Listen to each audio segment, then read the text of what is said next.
in the morning. Blood and Wine playthrough number, oh my gosh. I'm going to commit about an hour and a half today because I only stream for about an hour, so that gives me roughly 2.5 hours, over a little bit, for the weekend.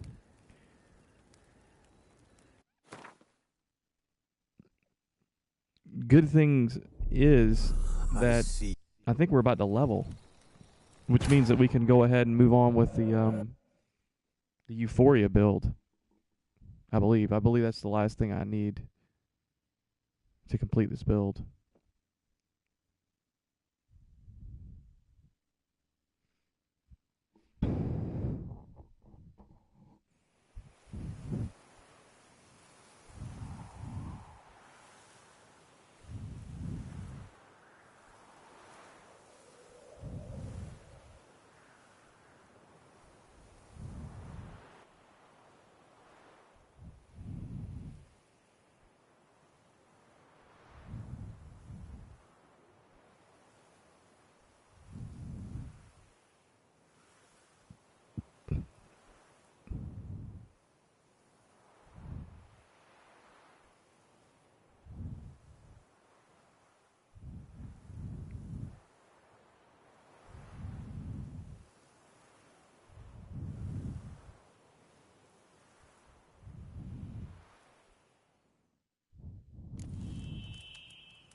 Won't be long until I outlevel some of these quests here, side quests that I have.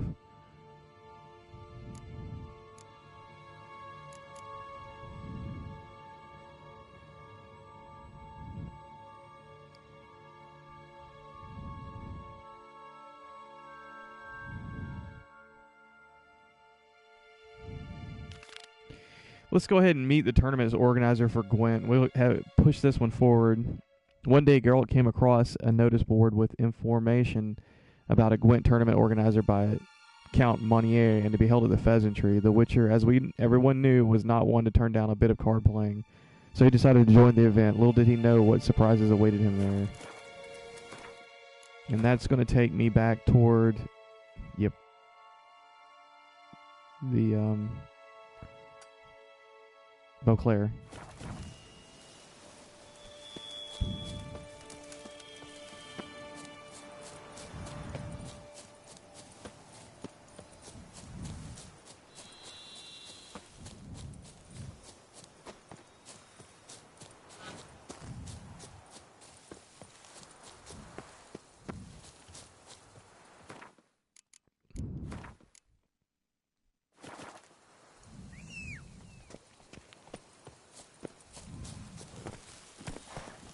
Let's go.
That could only mean trouble.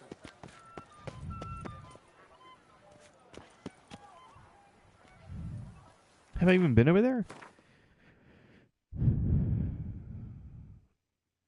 No, I haven't. Our blood's worth less than wine.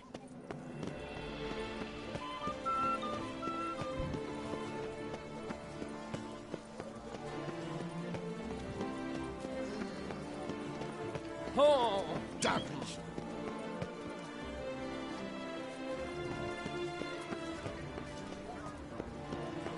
I must see a medic.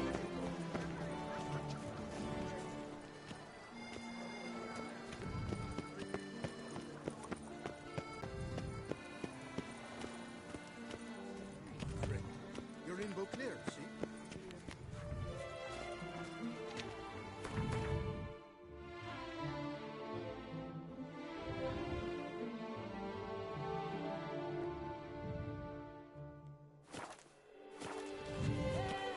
The tournament. Am I too late to sign up? We've one slot free for anyone willing to play the Skellige deck. Work doth one know. These knights of ours Slaughter should turn their doth one attentions to gratify. the Vantergills, not parade about in town.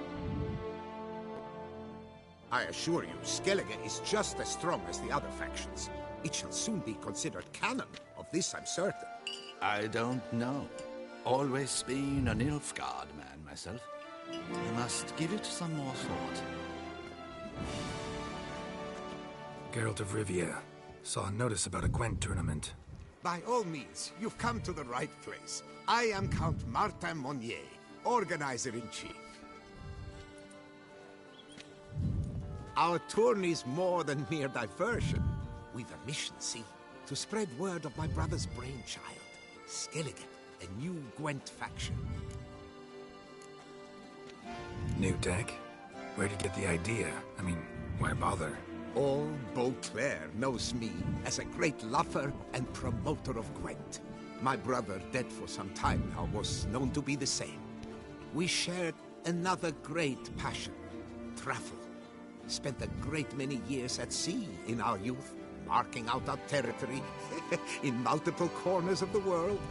Yet the one that truly grabbed us by the stones were the Skellige Isles.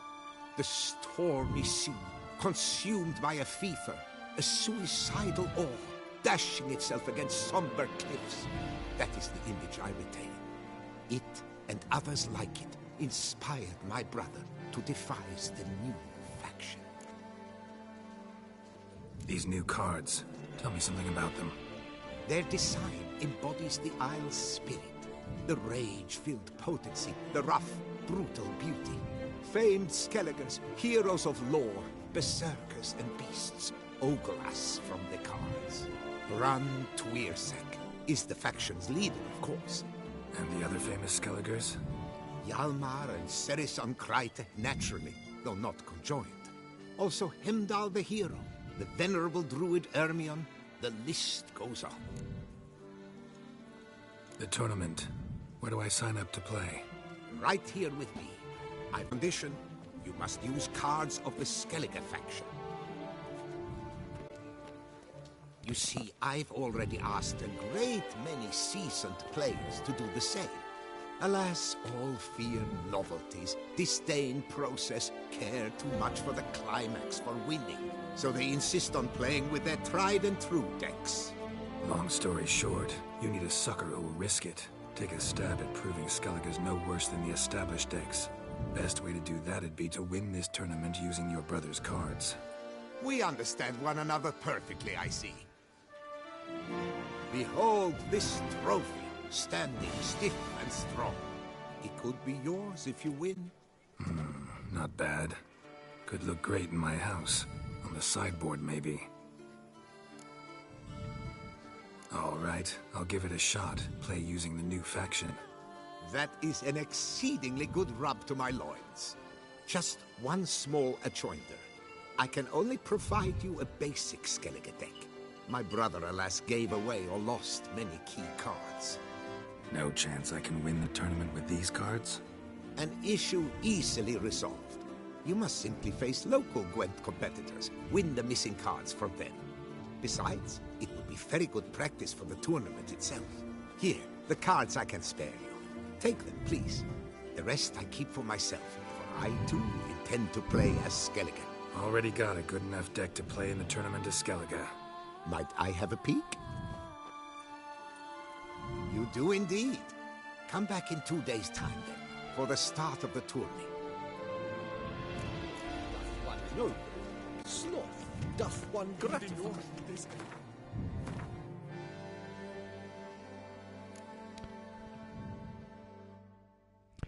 Count Monier was a man as enterprising as he was creative. He and his brother Igor had decided to perfect Gwent by adding a fifth faction, Skellige. The Count announced that if Geralt wished to take part in the tournament, he would be given a basic Skellige deck, but would have to build it up himself. To acquire more powerful cards, Geralt had to find and defeat Gwent players in Toussaint. Geralt's deck was deemed worthy by Count Monier, and thus the Witcher qualified to enter the tourney. Players from all over the world were to take part in it along with him. There was a nobleman from Novigrad, the Nilfgaardian ambassador, an Ophiri merchant, a contestant from Skellige, and the organizer of the tournament himself, Count Monier.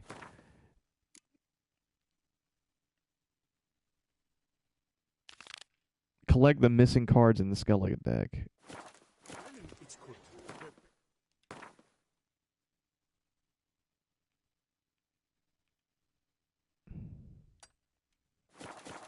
So tight, folk don't drink wine, distilling instead punch from tree bark and all. Eat, drink, and be merry. Thus spake the prophet Lebioda.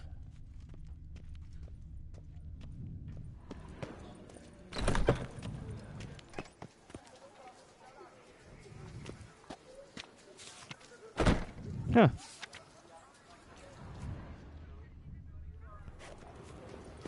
The Pheasantry. Aren't I supposed to come here?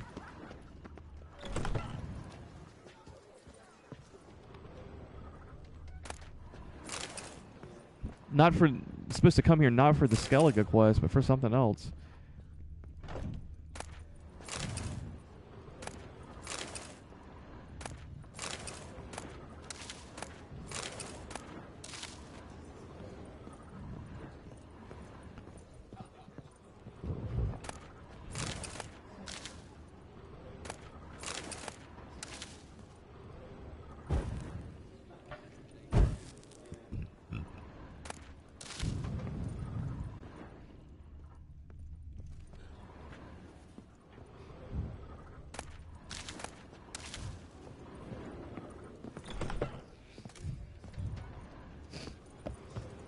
Bidukessa, our sweet shining sun. Work doth one ennoble, sloth doth one gratify. Wipe your boots before you take another step. Don't slurp your food. Don't eat with your hands. Don't pick your teeth with your knife. What? Oh, I'm just jesting. You, sir, clearly were not born in a barn. Welcome to the Pheasantry, the best auberge in all the duchy. Auberge. What are you serving up today?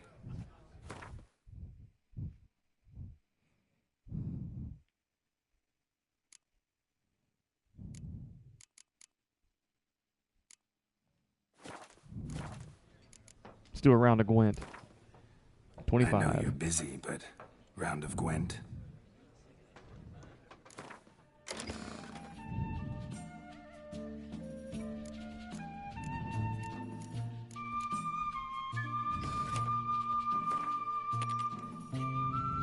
She's playing monsters, so she's going to have a very aggressive front row. And we got a spy, we got a decoy. Excellent.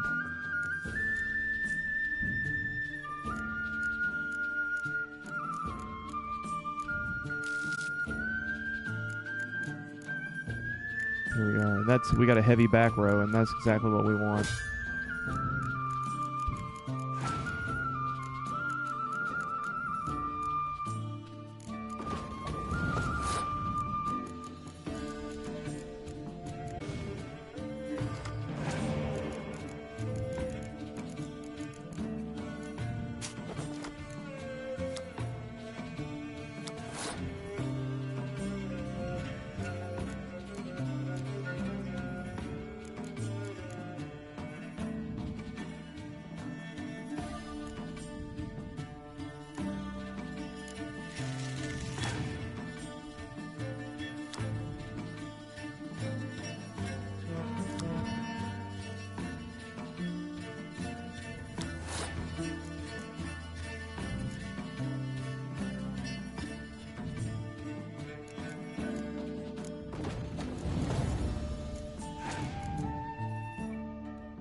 Huh.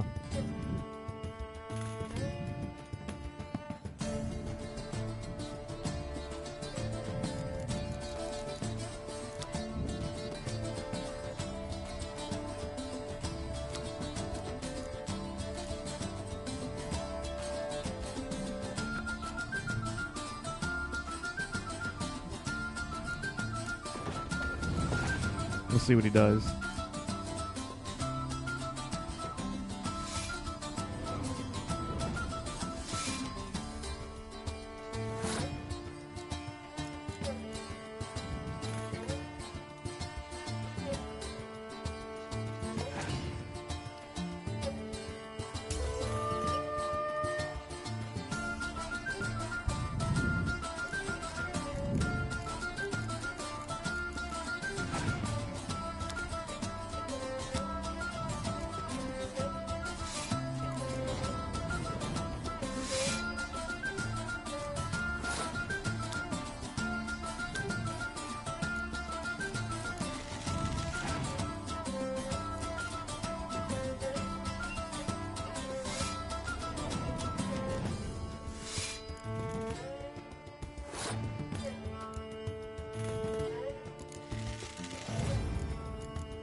Crap.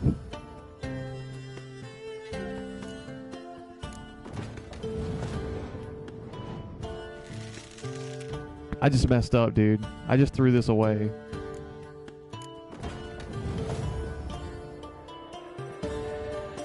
No, I didn't. I meant to put Olgierd on the second row with the Crinford Dragon Reavers. Thought I lost that.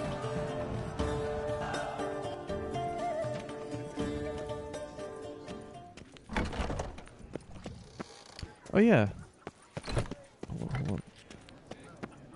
Work doth one know.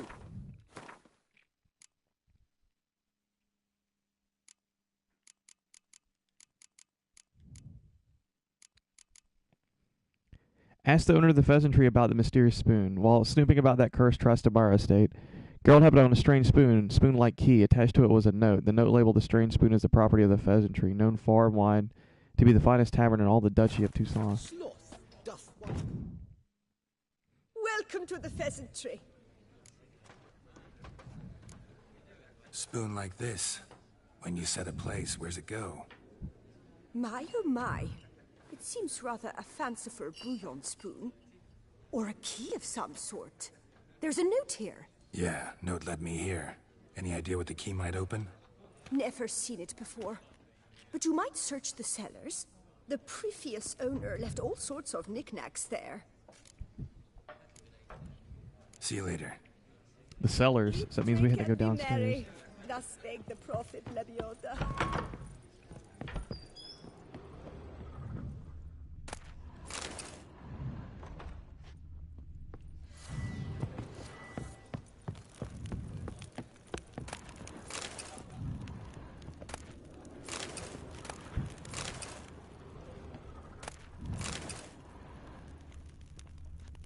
Oh, he sure as heck won't want for food.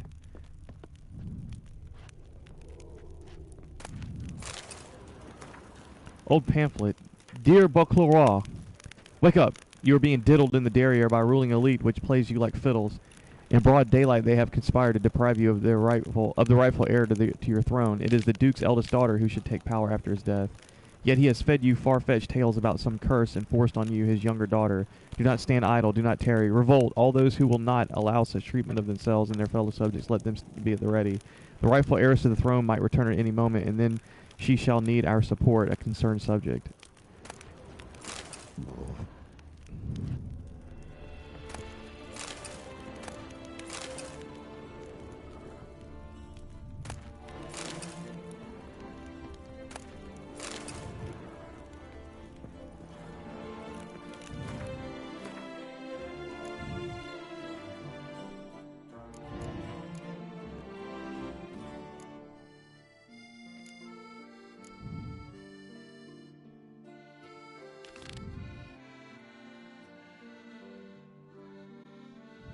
The Witcher decided to follow the lead and headed to the pheasantry to see what he could find. Though the innkeep denied ever having seen the peculiar utensil, she did suggest that Geralt search the tavern cellar, for it was there that the previous owner's documents were stowed. Smeagol Louis Circus Cookbook. Smeagol Louis Circus Cookbook. Book contains hundreds of recipes, but instead of the recipe for Bocleroy rabbit on the last page, there are only a few chaotically written lines. Lebioda's Weeping Wounds. I've scoured a dozen elven manuscripts, and at last I found it. I know now what the spoon key I purchased at auction unlocks. It is nothing else but the key to the legendary studio of Ramses Gorthon, the elven priest of the goddess Danamebi, whose culinary masterpieces remain unmatched by even the best of our modern chefs. If I can find the ruins of this temple, said to be somewhere in the Beauclair forest, I'll find all of his legendary recipes, not to mention the other priceless treasures this grandmaster chef must have kept in the kitchen where he perfected his art. The rest of the page is covered with a large greasy stain.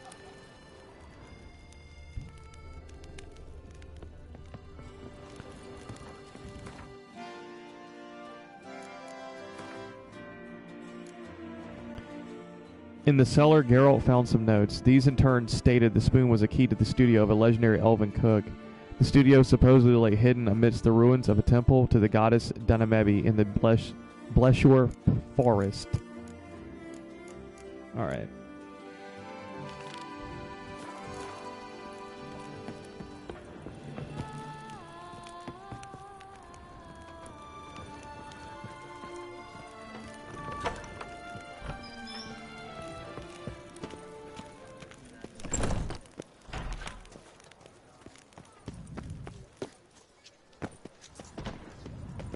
What in the world? There's a note here.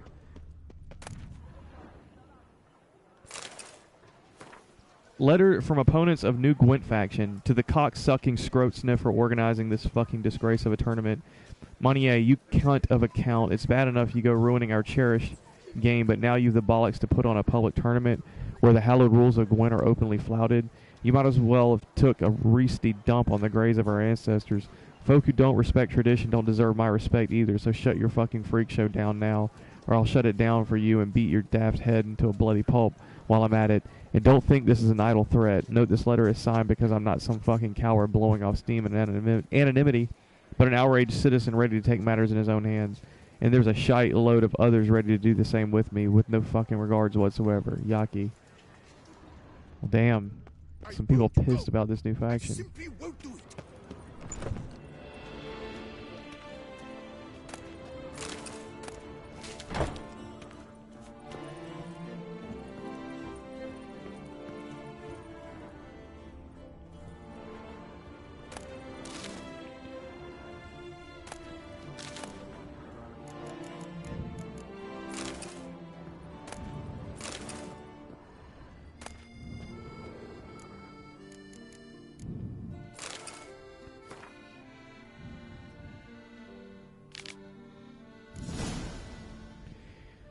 The wondrous world of insectoids, a supplement.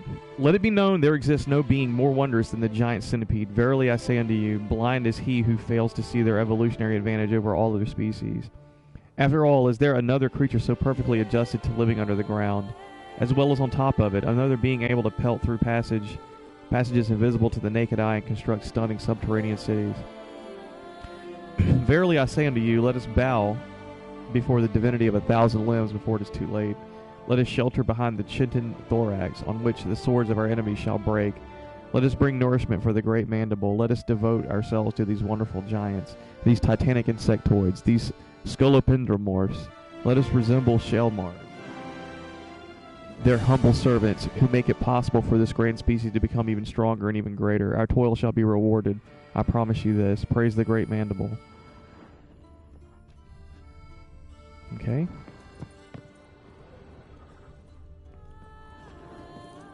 Okay, so this is the other side of the locked door when I was on the pheasantry side a second ago.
My head spins.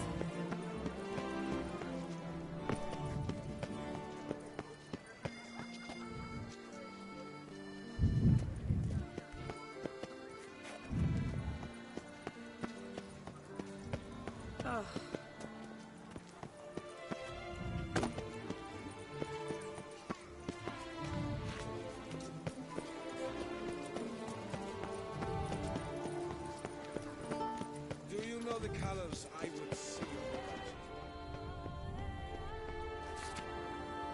Bakery.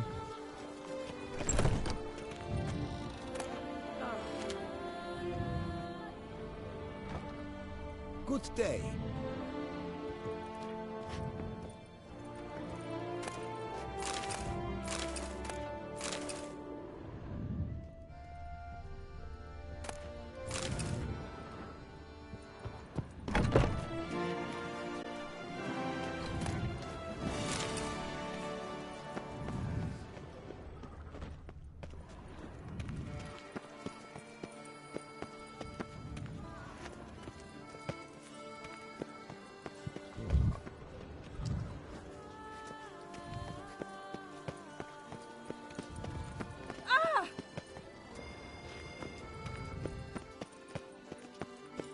There's no to be done.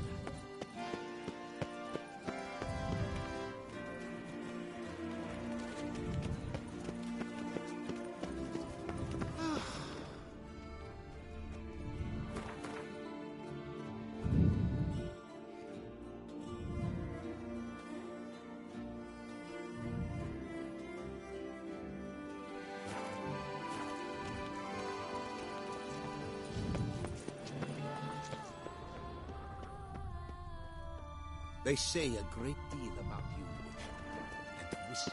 I would hate to come off as impertinent, but was it not you?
fall of Hubert Balaste. In the sun-drenched duchy of Toussaint, near the Coronado Vineyard, lay the estate of Baronet Hubert Balaste, an honorable knight in the service of Duchess Adamarta. Hubert served as a knight-errant for many years, and vows were his greatest delight.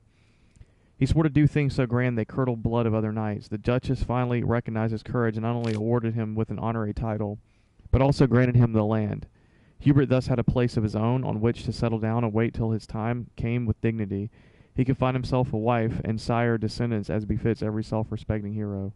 Unfortunately, once he had laid down his sword and shield, Baronet Balaste began to seek other diversions, and so he indulged in games of card and dice, and at times even bet on dogfights. Then one day, when fortune abandoned him, he decided to bet not 1 or 2 gold pouches, but in fact his family's entire estate, and he lost everything.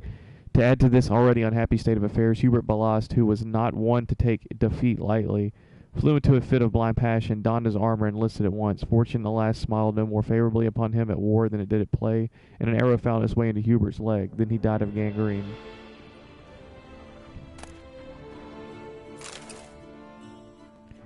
Hubert Balaste.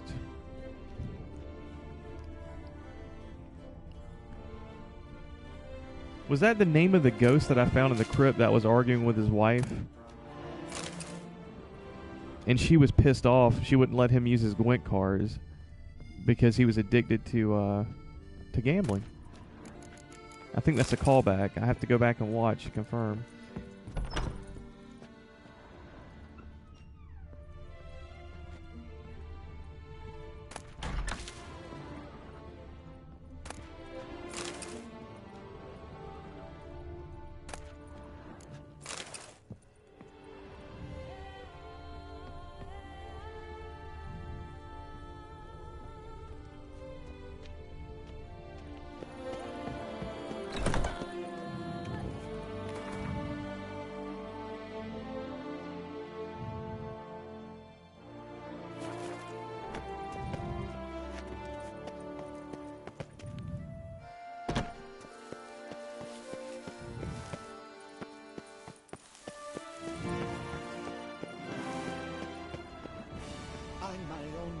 With a bottle in front of me.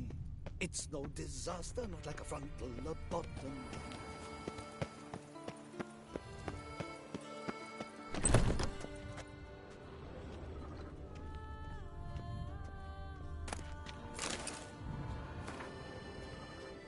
A code duello. Noblemen, presented below is a set of rules for dueling which every self-respecting gentleman should follow. Although their nature is that of an honorable agreement, failure to respect them shall bring infamy and shame to the name of the dueler and exclude him from all respectable social circles. This code applies throughout the whole of the city of the Duchy of Toussaint. Course of the duel. The parties present their seconds. Each of the parties is entitled to 1 second. The parties decide whether the duel ends when the first blood has been drawn or when one of the parties surrenders. Let it be remembered that in Toussaint, by order of Her Enlightened Highness, duels fought till last blood are punished by immediate imprisonment. Number 3. The challenged party selects the weapon for the duel. The challenger is obliged to accept the choice of the challenged party. The parties duel according to the rules agreed upon. The seconds ensure proper course of the duel. When the duel is over, the seconds announce the winner and the loser.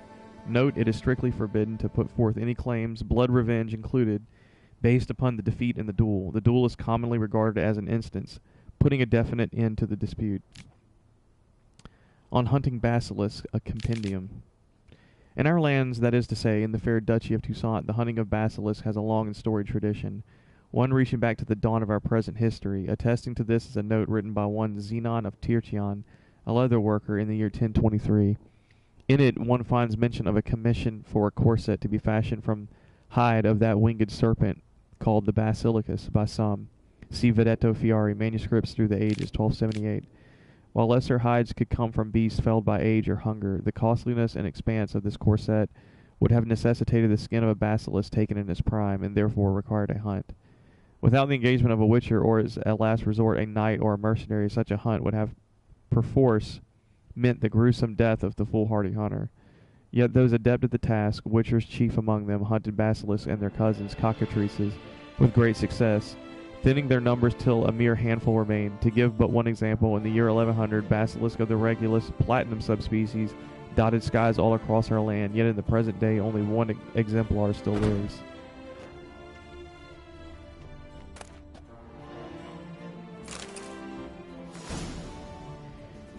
Kikimores, truth and myths about the insidious insectoids. Observation has shown that Kikimores are the most organized and hierarchical of the post-conjunction insectoids.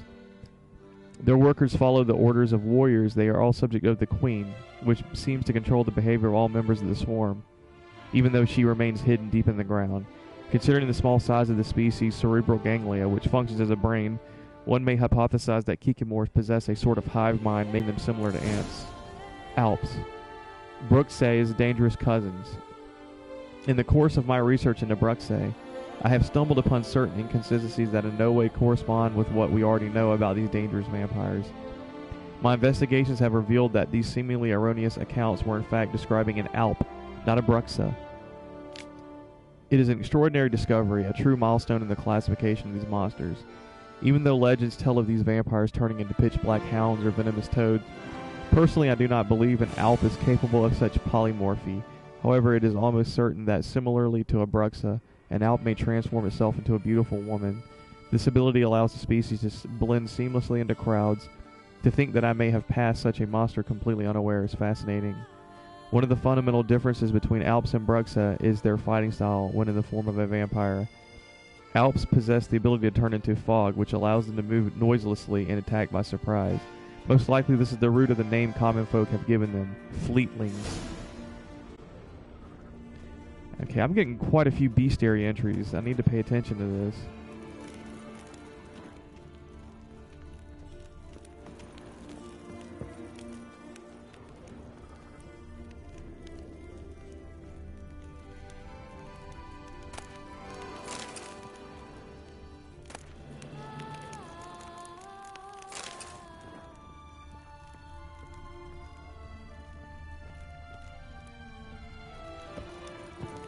Some of these books you get so used to seeing, you kind of know when you've read them or not just by the title.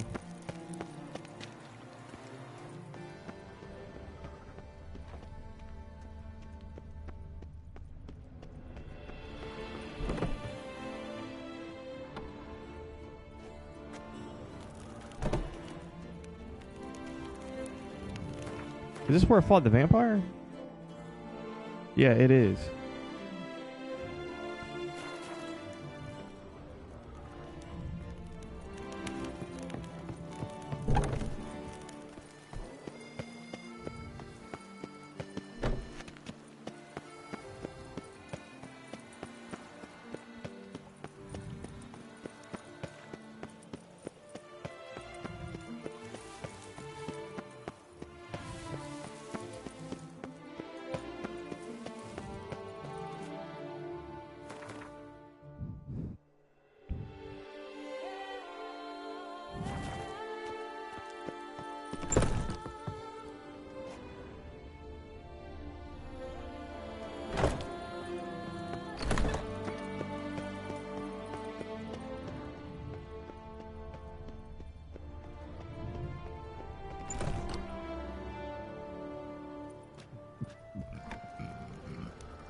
Catacons, a monograph. Before we sink our teeth, so to speak, into our analysis of the catacon, the creature to whom the present work is dedicated, by way of introduction, let me present to our less experienced readers what exactly vampires are and what they are not. To our greatest displeasure, a great many myths concerning these creatures have arisen over the years, and the popular tales about them have served only to make popular superstitions and falsehoods. In the common folk's imagination, vampires are dead men and women arisen from their graves, wraiths driven by an unquenchable thirst for warm blood. Yet nothing could be further from the truth. These creatures first came to be on another world, arrived in ours centuries ago and have since learned to live among men and have evolved at our side. The widespread belief that vampires must drink human blood in order to survive is flat out wrong. Although they do in fact often partake of our vital fluid, for human blood does ours. A vampire's bite does not turn its victim into a vampire, a state of affairs which would in fact be counter to logic, for it would mean the world would soon fill with vampires as they multiply at an exponential rate. Running water presents no barrier to vampires, not even if it's cold, for vampires are immune to the forces of both heat and cold. Now for the most important matter, vampires have learned to live in the light of our sun, which is not harmful to them in the least, though they absolutely never shimmer or glisten when struck with the sun's rays. Forgotten species, the proto-fletter. If you take a fletter and magnify all of its most primitive traits, you will get a proto-fletter. This beast, the fletter's distant ancestor, arrived here from a parallel sphere centuries past, yet, unlike the fletter, has remained untouched by any post-conjunction evolutionary processes. In our time, proto-fletters are extremely rare. The more suitably adapted fletters having taken over their niche in our biosphere. Proto-fletters are thus lesser vampires. Their massive wide jaws constitute their main weapons, their sharp claws coming in a close second. Similarly to their more developed cousins, proto-fletters rely on their instincts rather than intelligence, and are quite sensitive to the scent of blood. All the usual means of fighting vampires, such as vampire oil, black blood, and silver weapons, applied to them as well.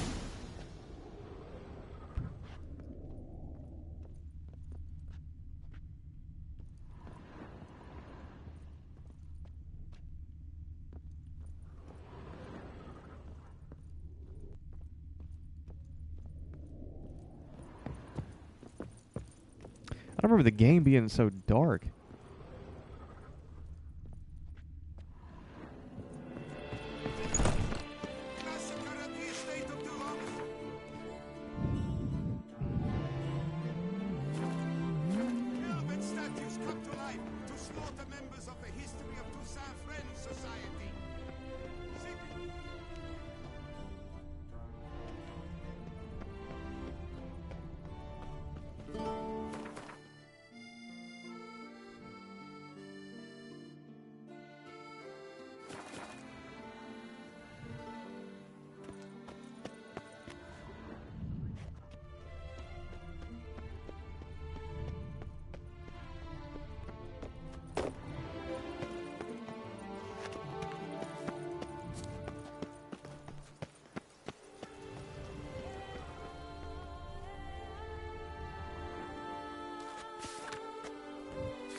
I don't think I've done anything to warrant any reward, but we'll see.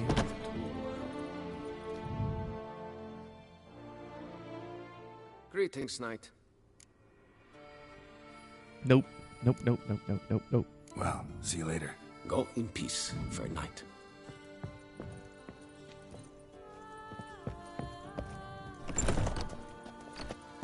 I'm my...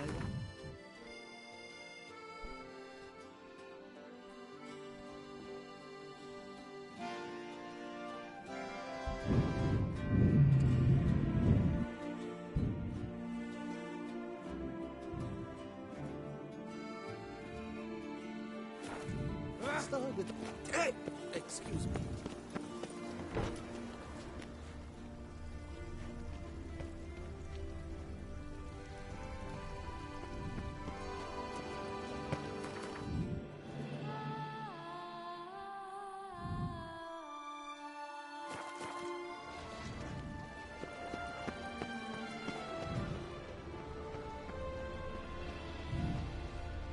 You are the famed Geralt of Rivia, are you not?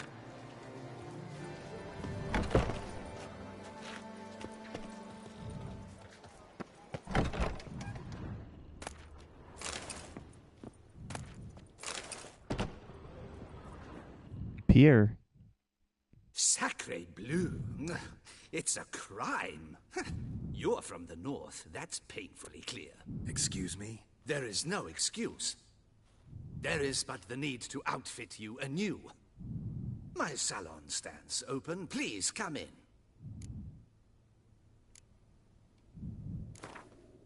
In the mood for a round of Gwent?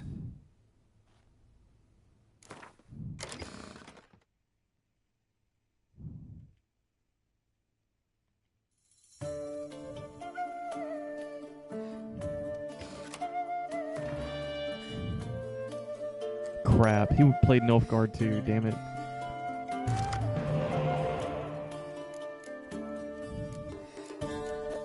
Okay. We got spies. We got spies.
Damn it.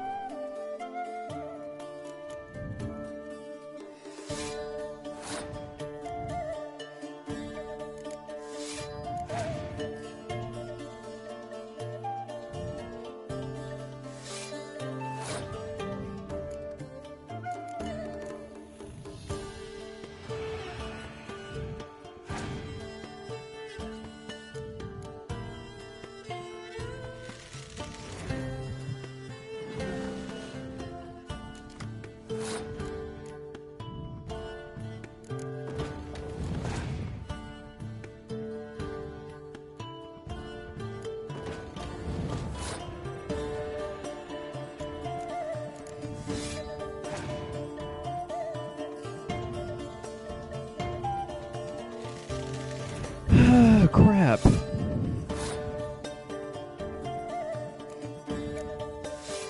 He's going to win, I think. He can close that gap for 3 cards. He just did. Yep.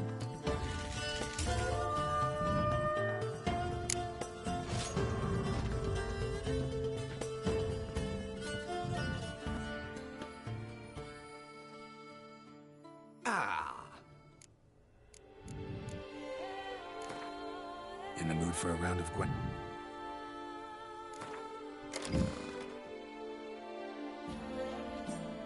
We'll hit him with something different. We know that he plays Nilfgaard, so we'll try...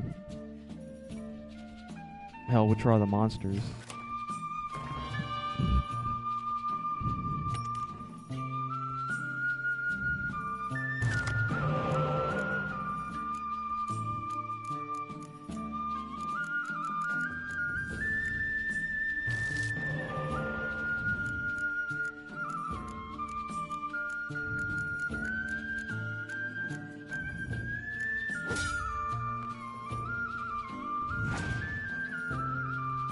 This guy might be hard to beat because he has that ability where it cancels my leader's ability.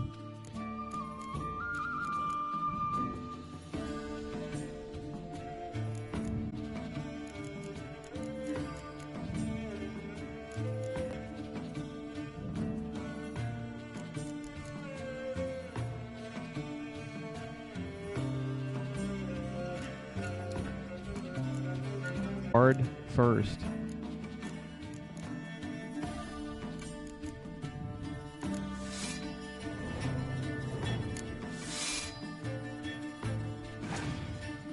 Like that.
Excuse me.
Crap.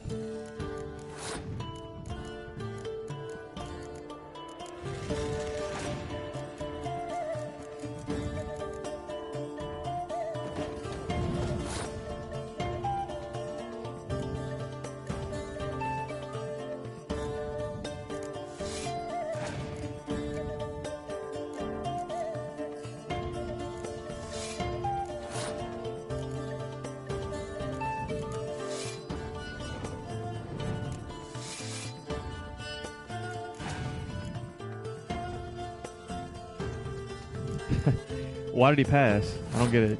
He had 3 more cards.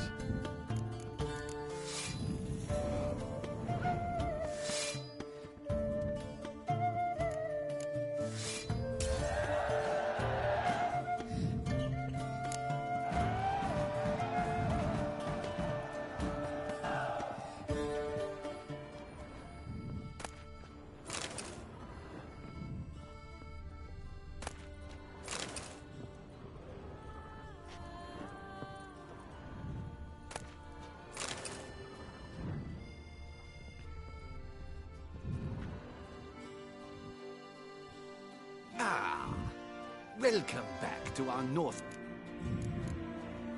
All jests aside. I'm more than... Okay, so he sells fancy clothing.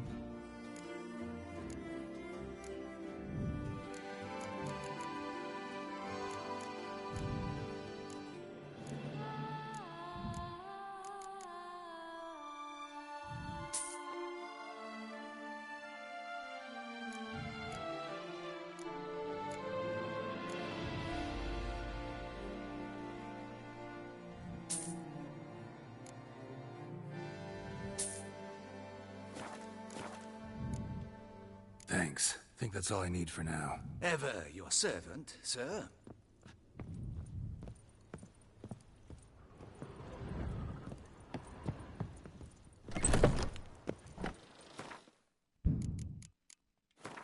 Let's try on these threads.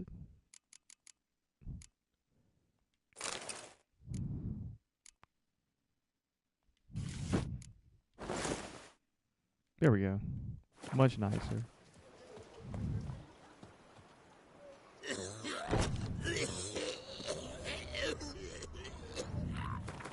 Bro.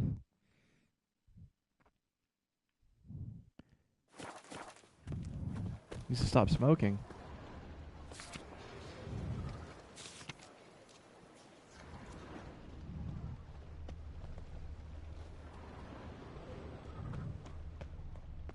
All right.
Boots greasy hair, blood on his jacket. What's love?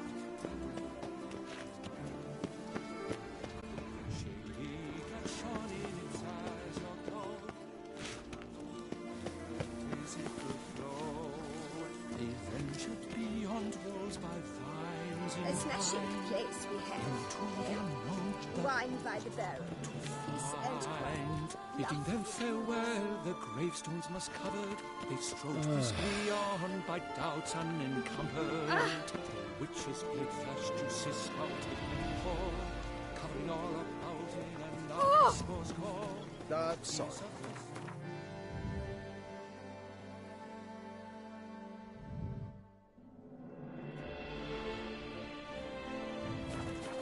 Fell from its boughs, the frisser had pinned, and my mortals most foul. Oh no, foul bandits have found a stylish touch.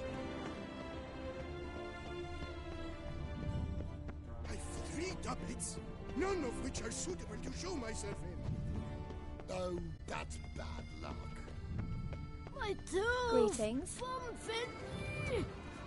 What's that?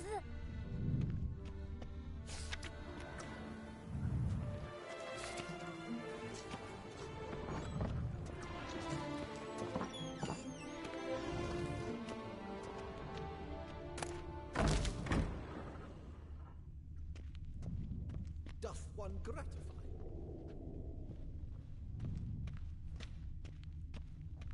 Were the good prophet Lebioda lively and spry, from me he would everything buy.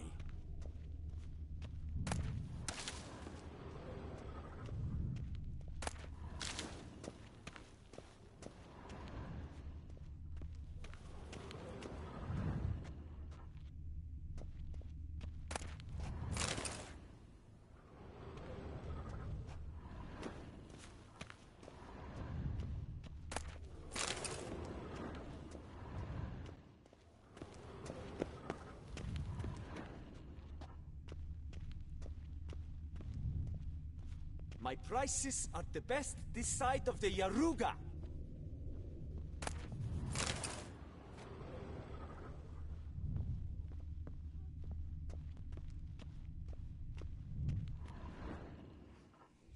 Greetings and welcome, sir. Toussaint is home to the best wines in the world, and I've the best wines in Toussaint.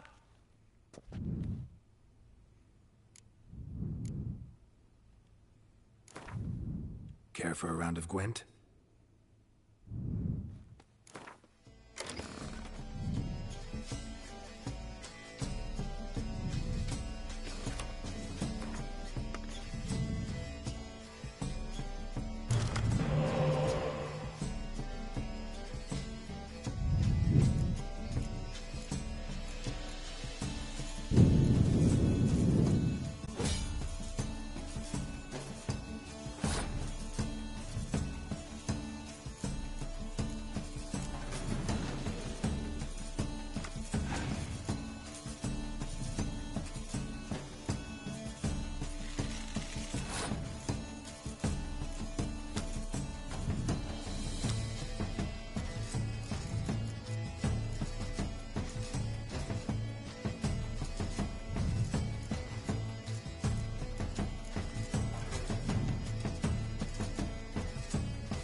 What in the hell?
Oh, crap.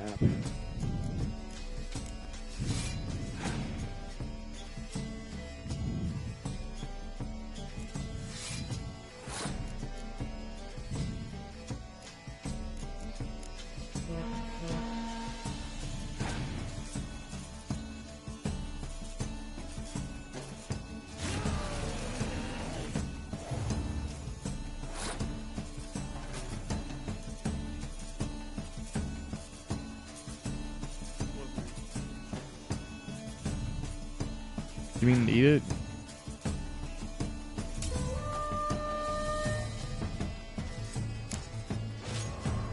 Were the good prophet Levio the life-linked spry, from me he would everything buy.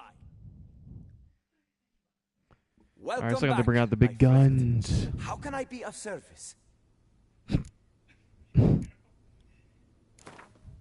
Care for a round of Gwent?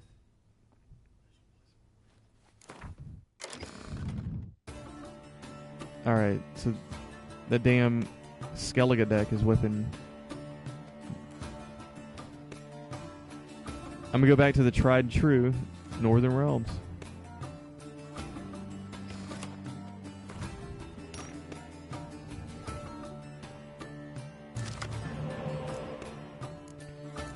We got a spy. That's good. Ideally, we'd have a decoy, but we don't have that.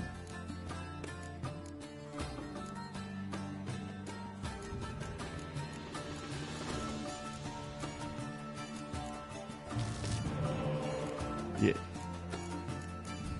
You should be at church.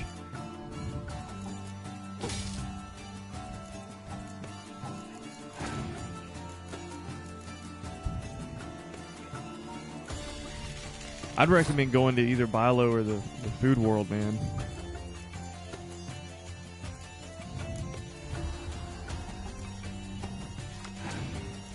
They do.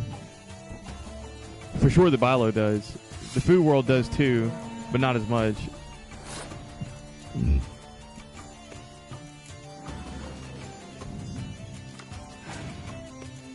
Man, I didn't... That was a bad trade. Make it then.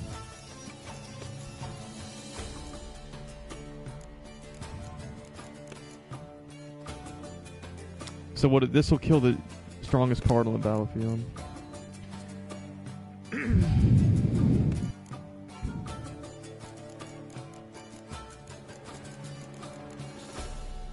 We're gonna off.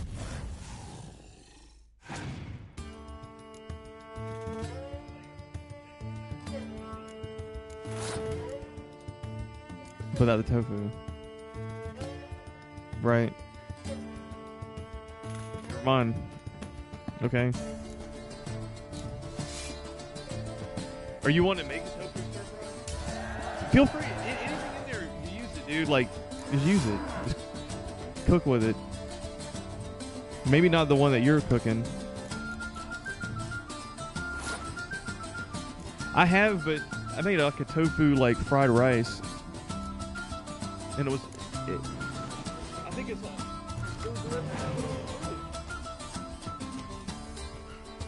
I don't even know if it's still there or not.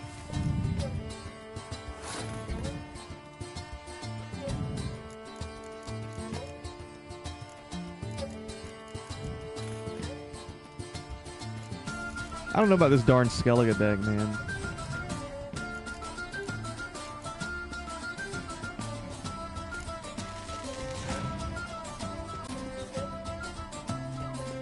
He's really running out of cards. I've got 11 cards in his 5.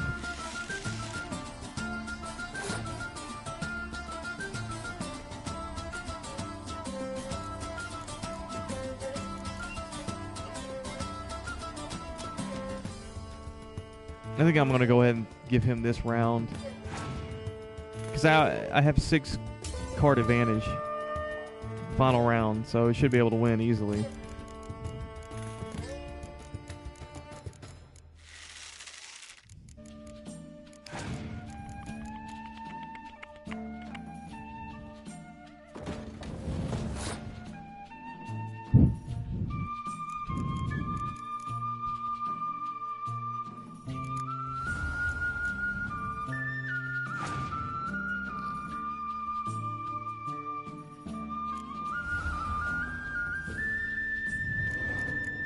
Dum da dum dum.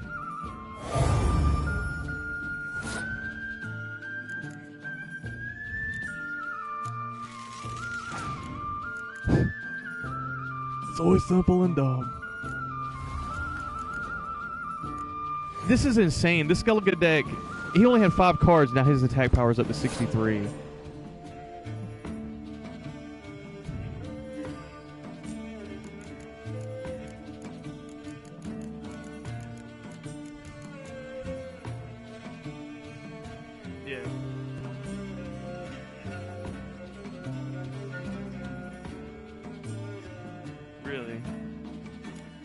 I didn't even know that.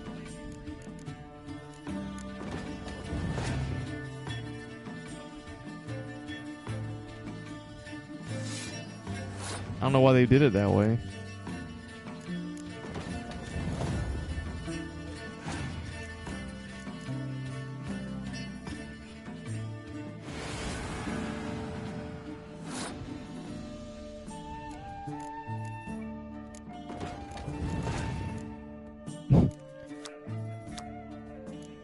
They don't want to be there. Well, get me out of here.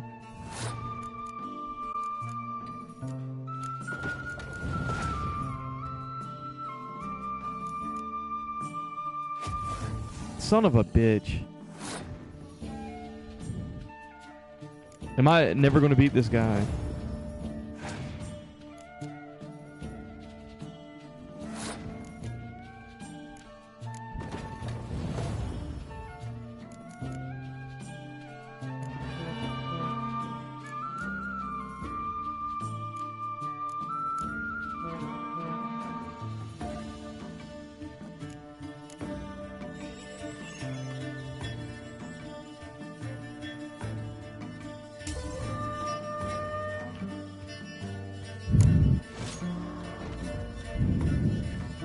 You jackass!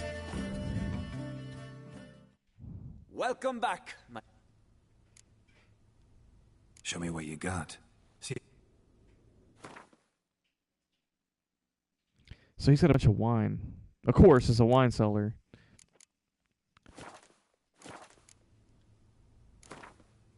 Care for a round of Gwent?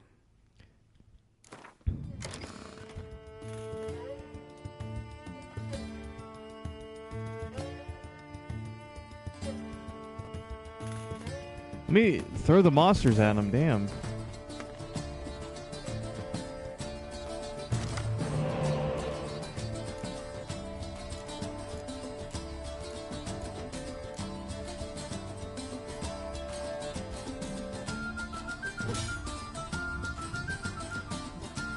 It's a freaking pain.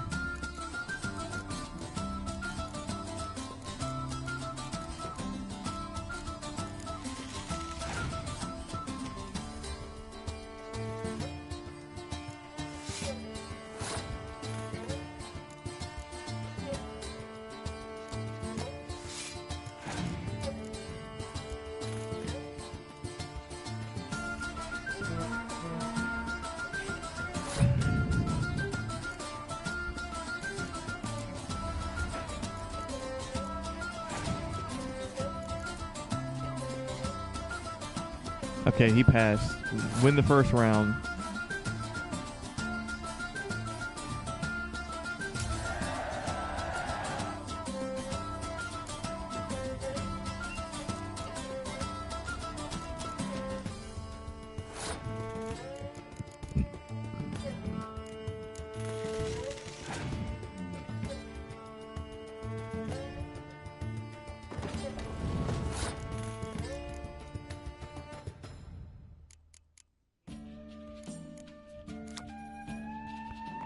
Alright. Freaking Toad.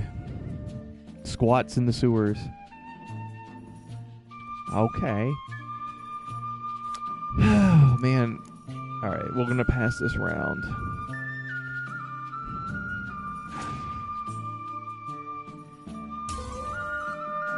He won. Round start. Let's do this.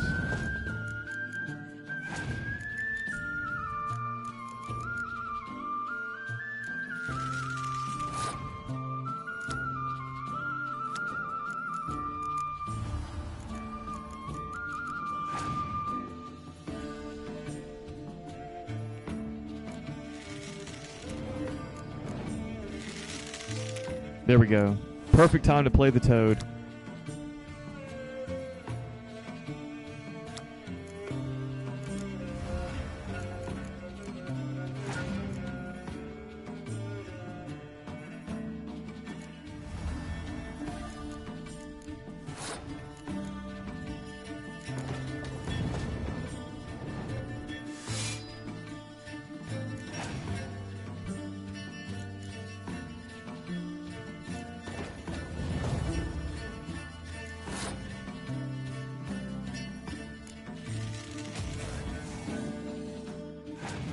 Knocked you back, son.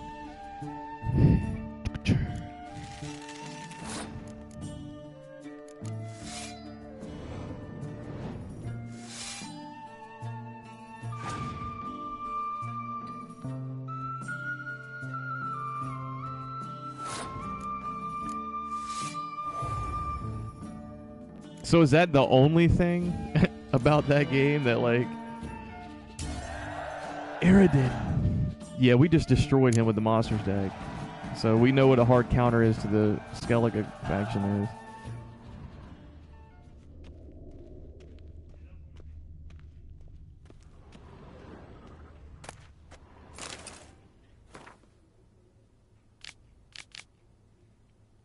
Okay.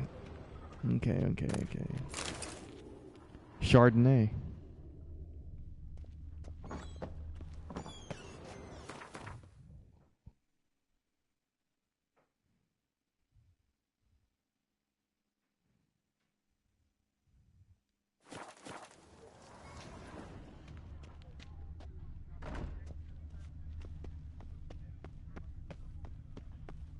Reginald Aubrey has returned, not to be missed. Buy your tickets now. Available from me alone. I think I'll pass on the Reginald Aubrey today. You best behave. Lepiot has ruptured fate. That tramp is the famed Witcher?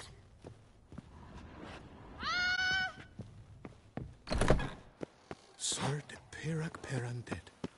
How the mighty fall.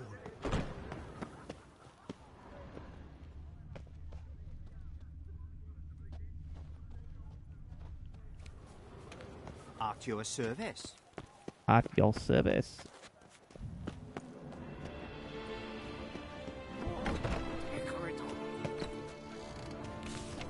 Herb store. I didn't even know this was here.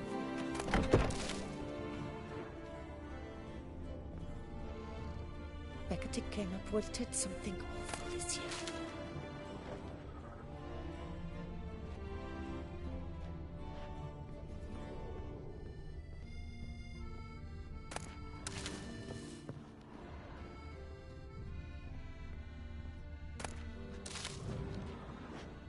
Beckett came up with it something awful this year. Beggartick. Welcome. Herbs freshly picked, dried, powdered. Whatsoever your heart desires.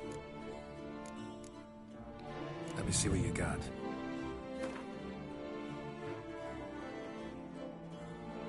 Okay, so she's got... Whoa, she has a potion of clearance, I think. Yeah, she does. I got her... And she's got 5 of them. Holy crap.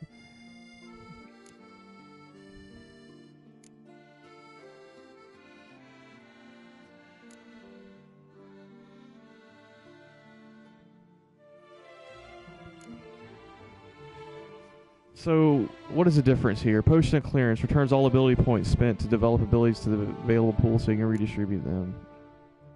Returns all ability points spent developing mutations to the pool so you can reallocate them. Okay. I got you.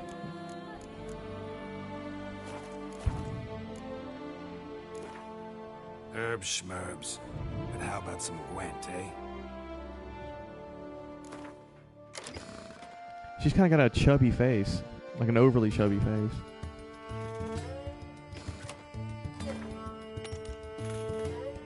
Crap. Everybody's playing the freaking Gwent deck.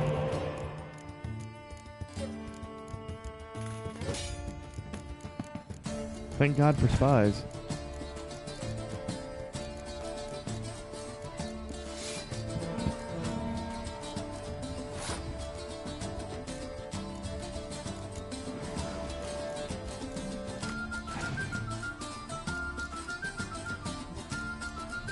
Oh, he's got spies too, so looks like card advantage is not in our favor.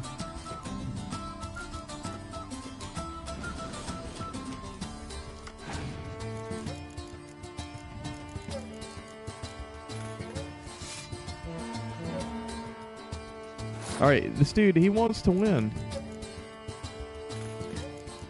Should we let him win?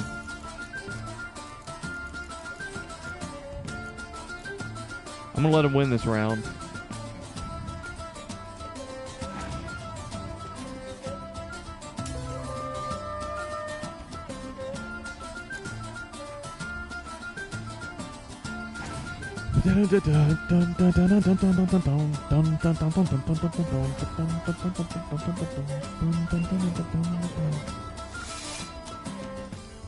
Yeah, beef up that front row. Beef it up.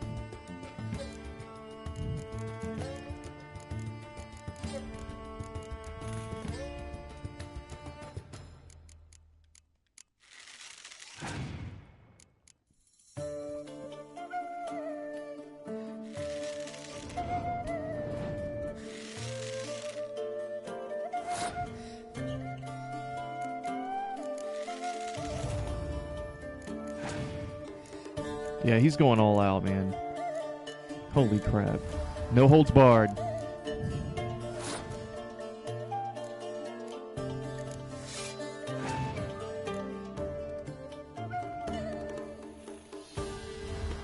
Jawses.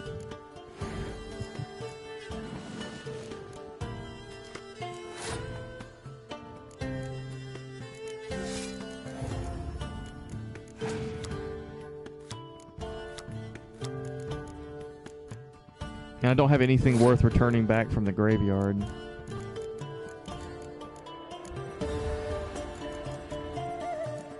Dun dun dun dun dun dun. Dun dun dun dun dun dun dun.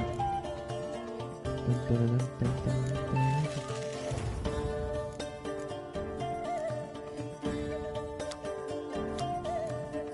Dun dun dun dun.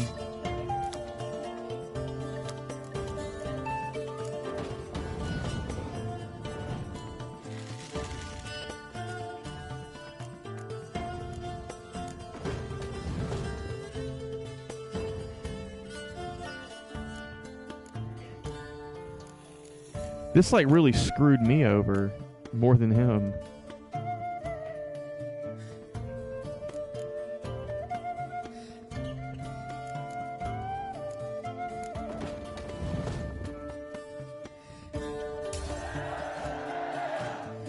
Crap.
This sucks.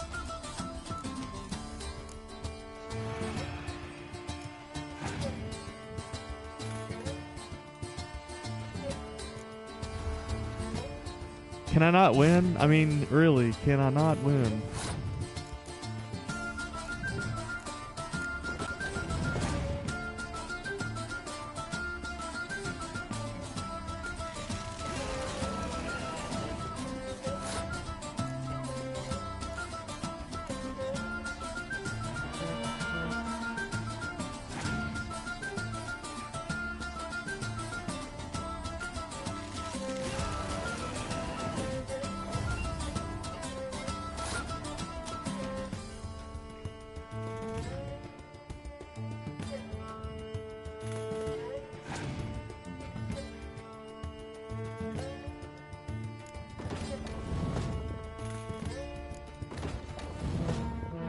Jeez, man.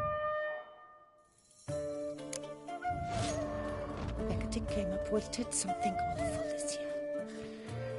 All right, if she's playing A returning the Skellige deck, I'm going to have to throw the monsters at it. Herb schmerbs.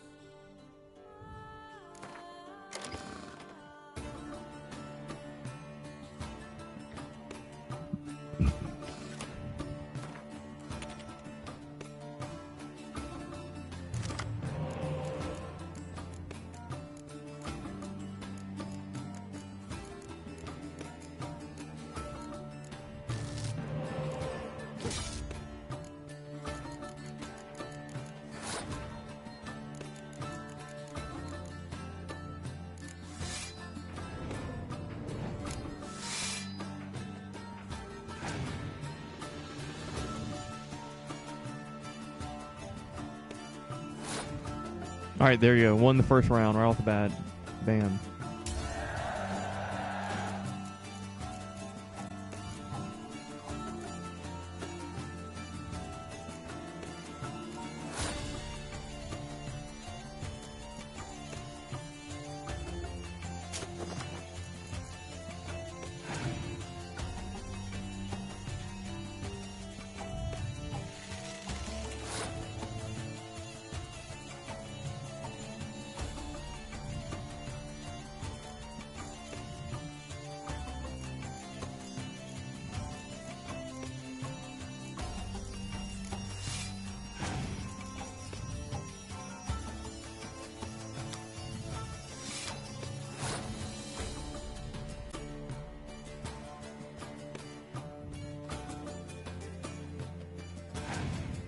All right, we'll let him have this round, but we're going to come back with the quickness on the follow-up.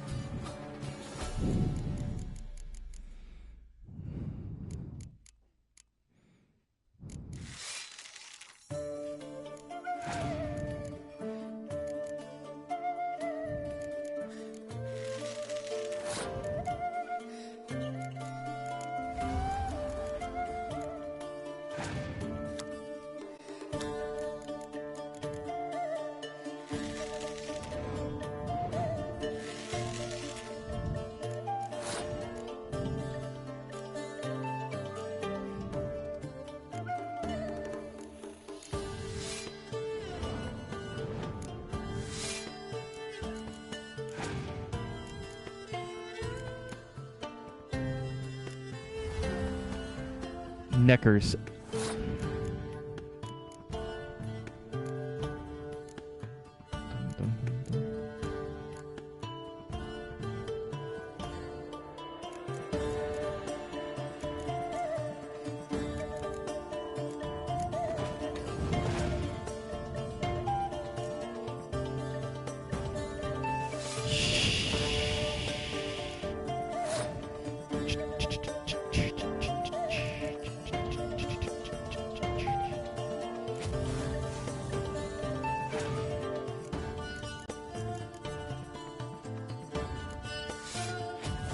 Really? Okay, okay.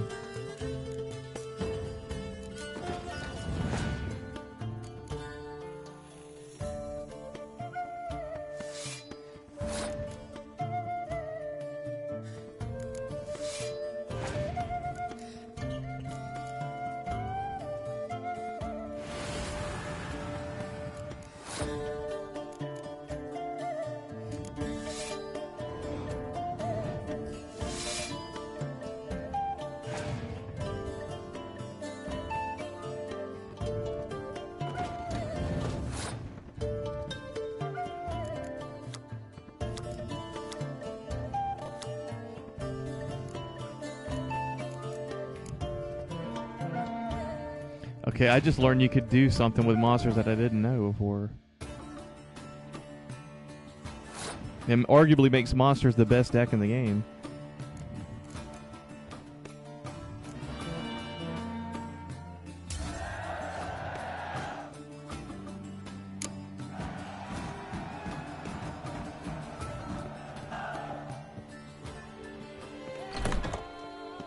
Hark, Beauclerc!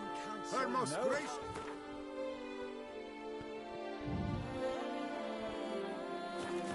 has hired the Witcher to get at the root of these murders. Every resident of our fair town is hereby required to aid the Witcher in any way he... Greetings. I hope your search goes well.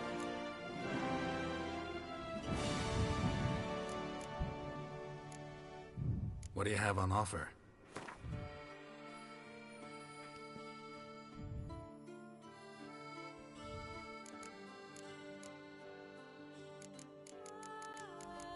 I thought maybe I had some trash to sell to this guy, but I don't.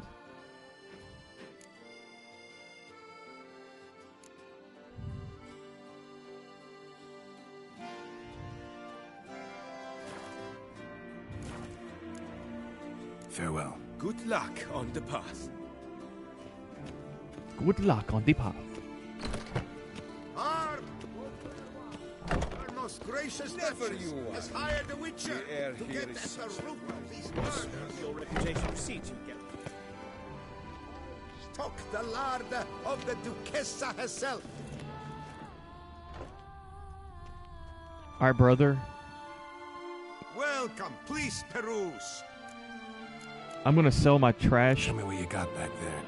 to you, and then I'm gonna make you lose Gwent. That's what I'm gonna do.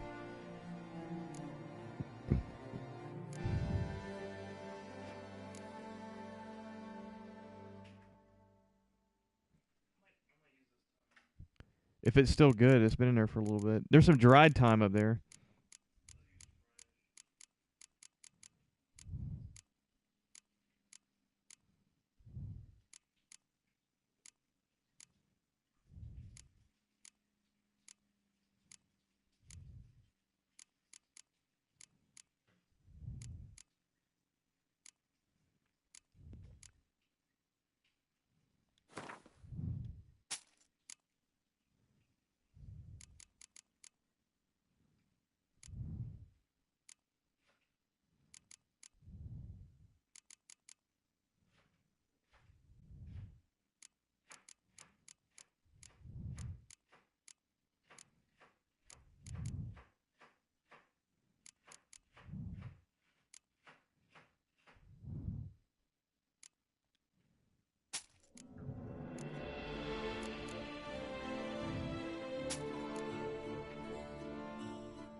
Matter of fact, I think I got that time from Food World, to be honest, in the produce section.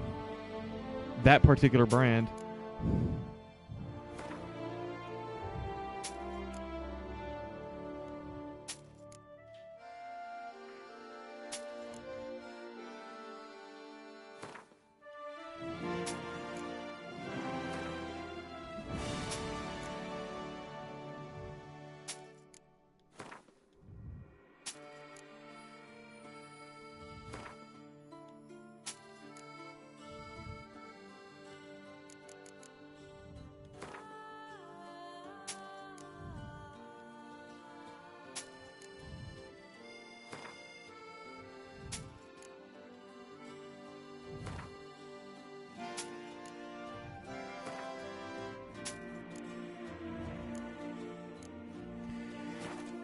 Alright, Brohan.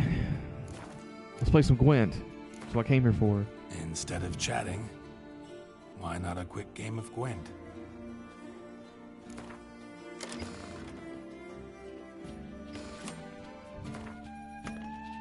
Oh crap, he's playing the monsters deck, and I'm playing the monsters deck. This is not gonna work.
Should I pass?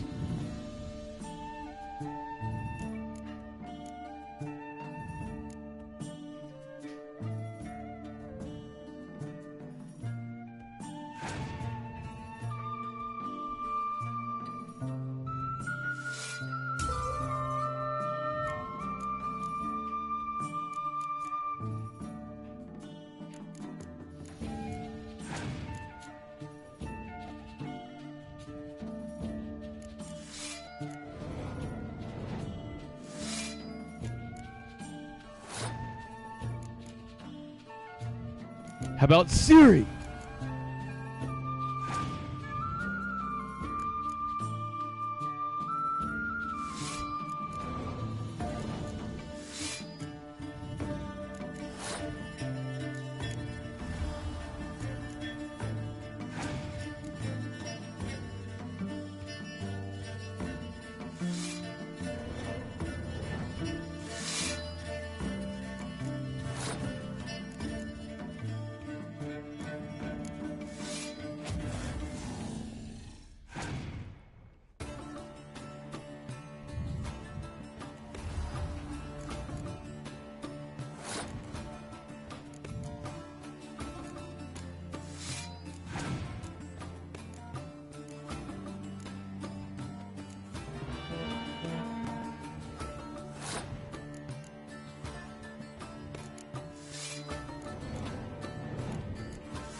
can't find anything better in all Tucson.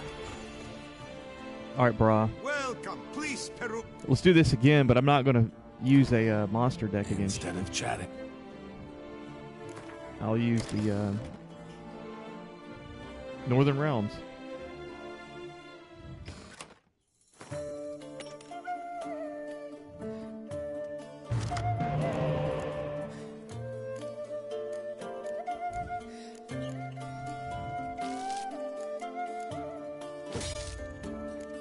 Trying to get a decoy, but it didn't work.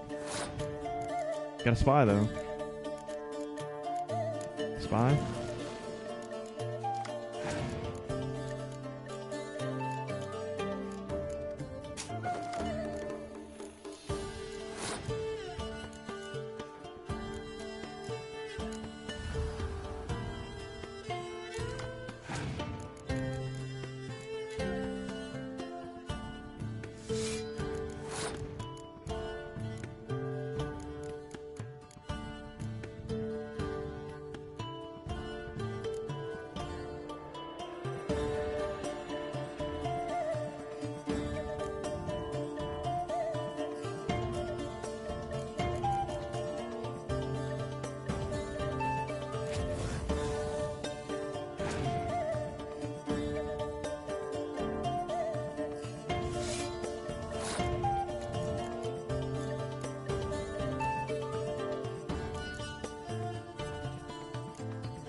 Was thrown out because that was the bottom was kind of peeling up.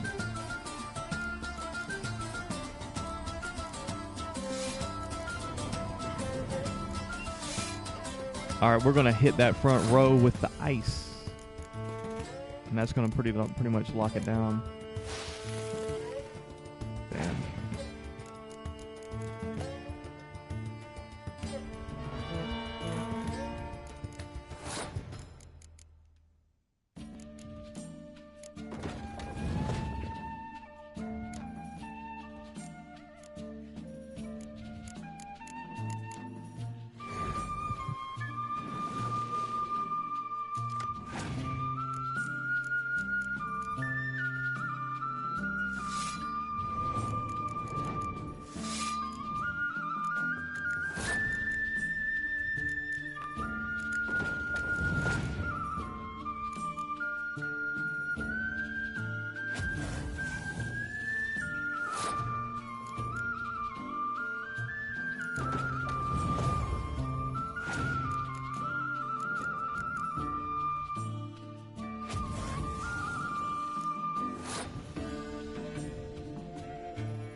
Welcome, please.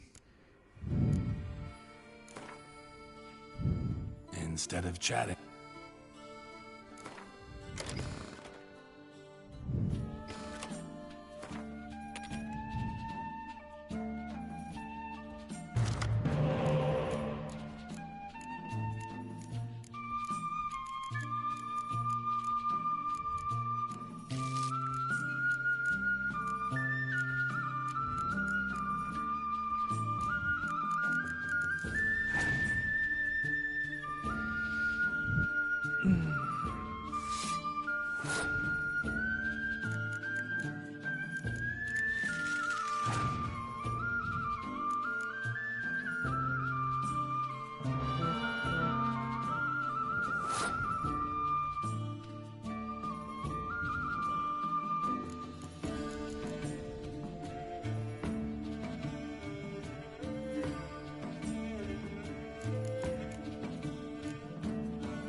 I don't know what the heck he's trying to do. He's already used his ability.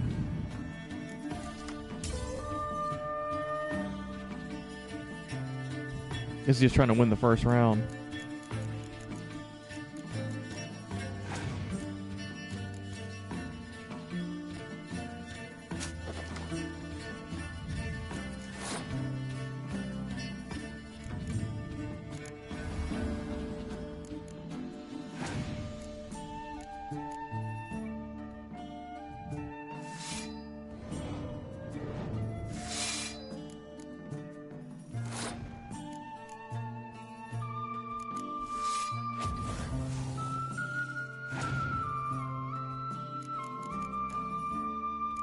Oh, crap.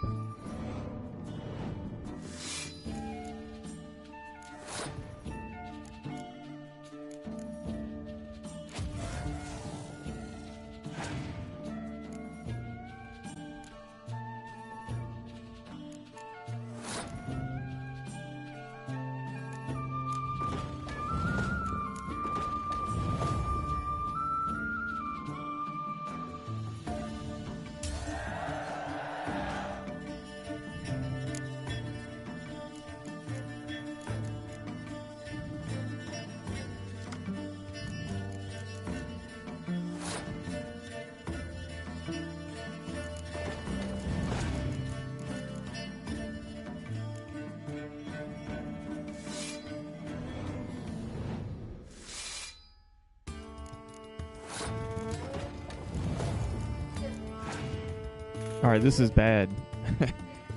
Nah, I'm not coming back from this.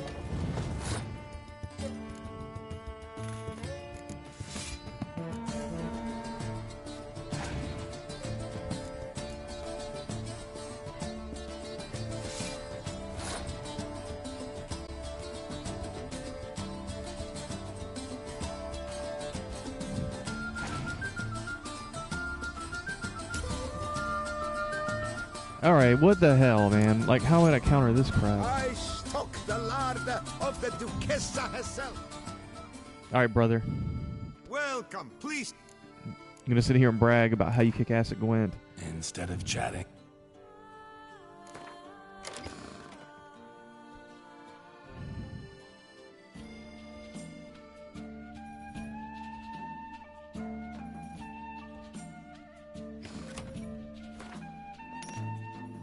And try Nilfgaard.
There we go. That's what I wanted you to do.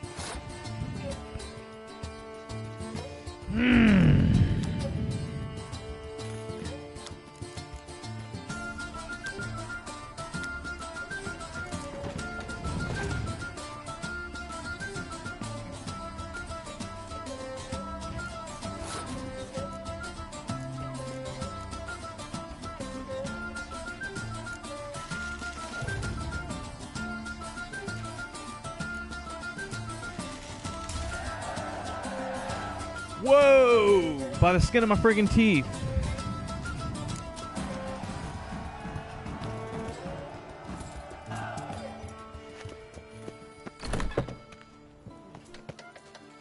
It's the beast. It's as if one sought to treat the clap with... They say a great deal about me. Can't afford a barber, let alone.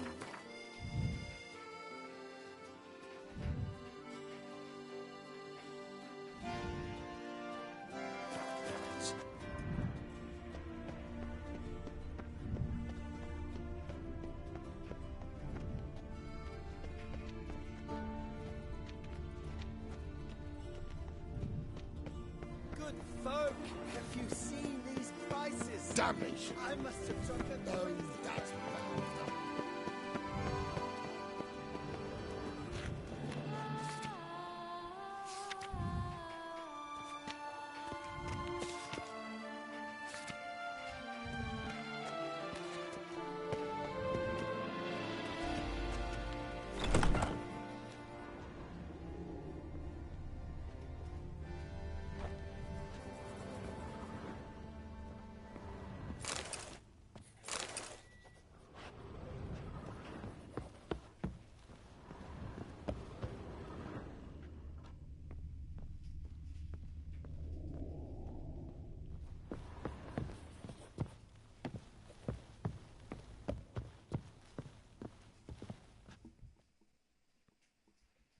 You need new breeches? Gauntlets, perhaps? What say you, fair knight? What have you got there?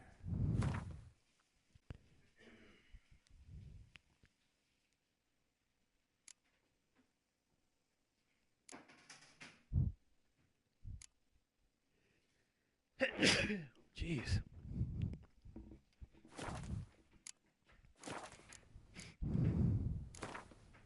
Up for a round of Gwent?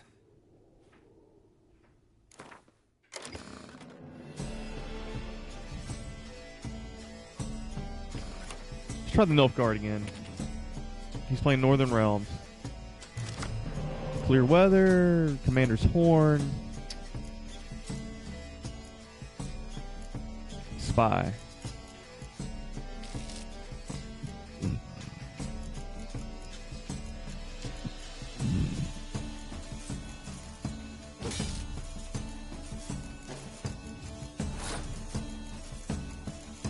Start with a Spy.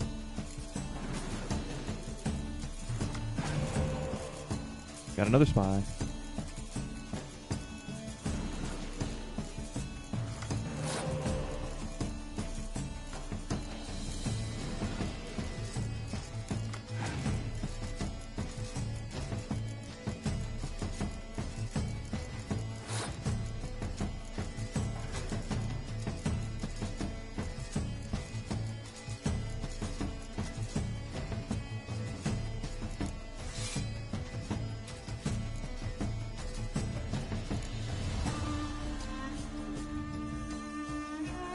Won the first round.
Did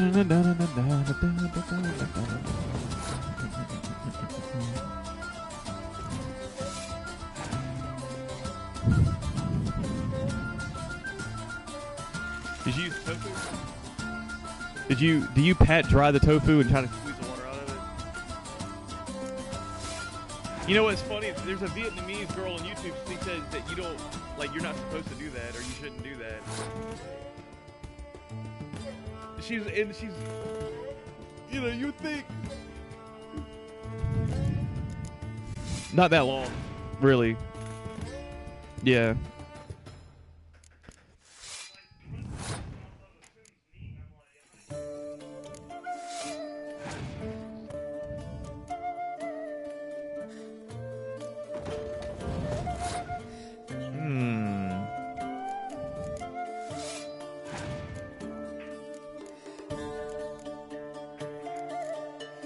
He must have nothing left in his hand.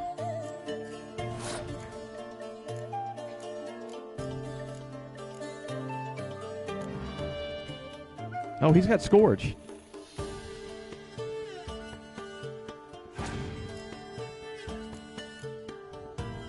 And he wasn't going to play it because it was going to destroy his catapults. Smart move.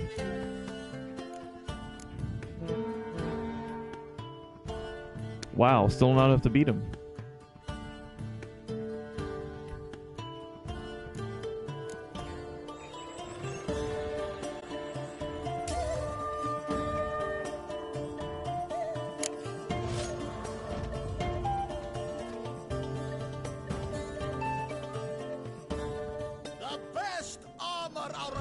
This armor is damn good, man.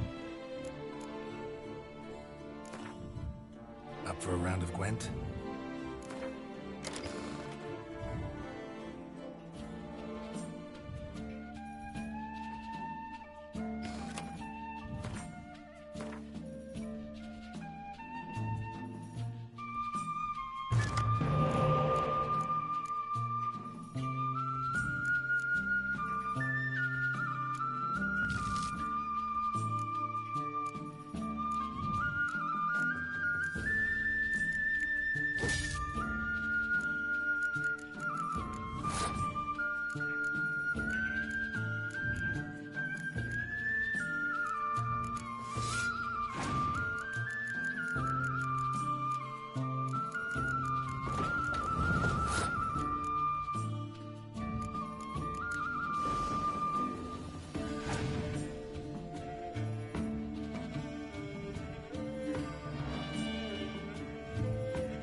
I think he's got this as well.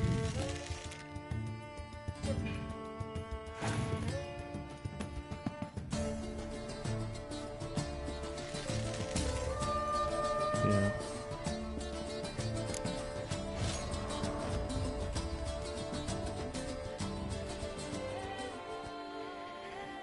Okay.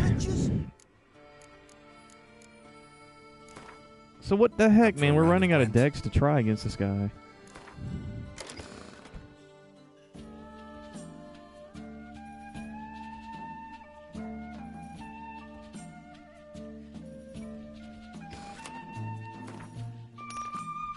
Hit him with the monsters. Hit him with the monsters.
Sure, I'll try it.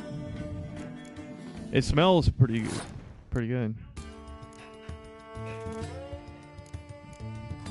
What was the special ingredient?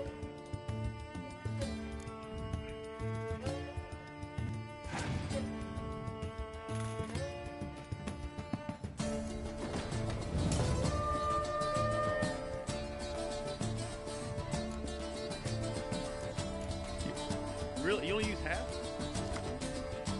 I about to say, should have used the whole thing.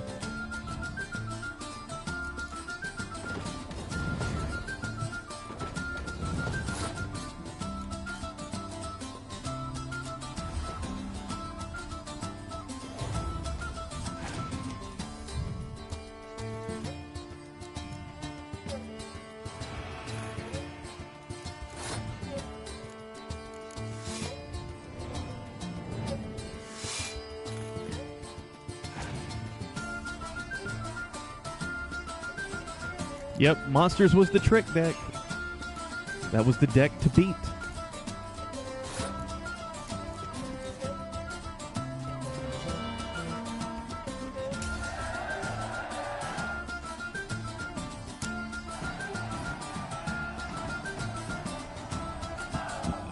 Did it call for sweet potato?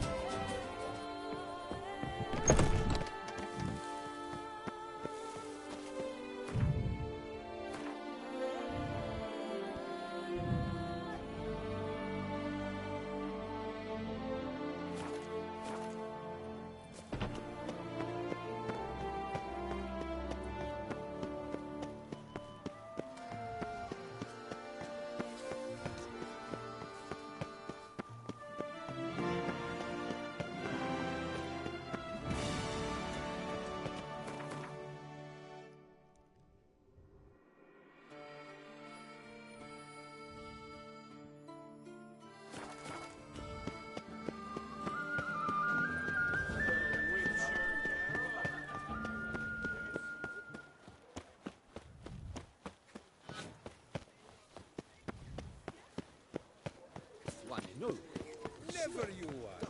My heart burst from a surfeit of beauty. Dulevant Gate, Beauclair.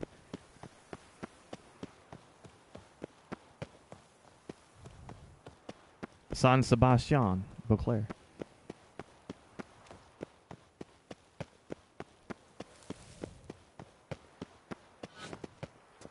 Okay, so this must be the poor area.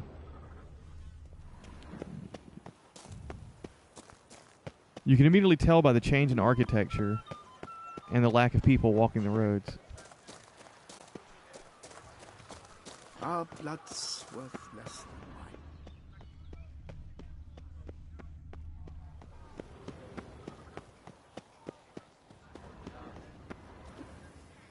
Jolly.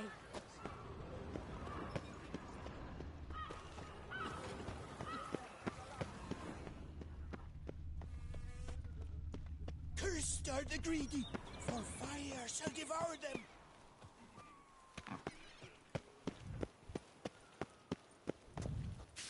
When I was a The bells of little Beauclair lad, House. my stones This my bowl? stank awfully bad. Christ. Hoping it would cure the smell, I dipped my pouch in a well.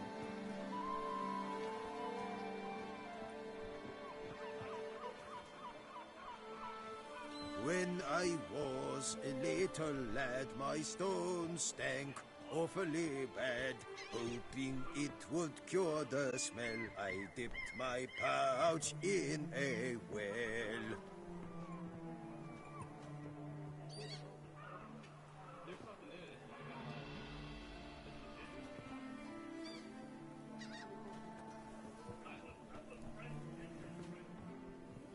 When I was a little lad, my stones stank awfully bad.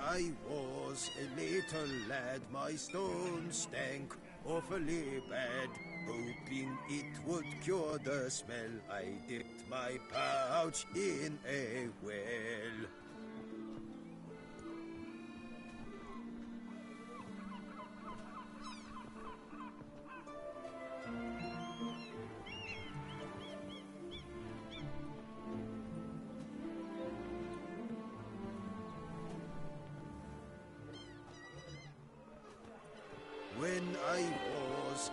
little lad, my stones stank awfully bad. Hoping it would cure the smell, I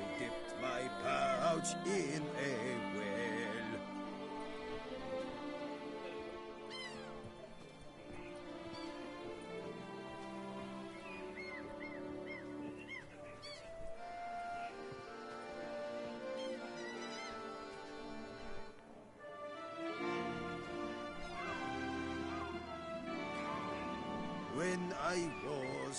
little lad, my stones stank awfully bad. Hoping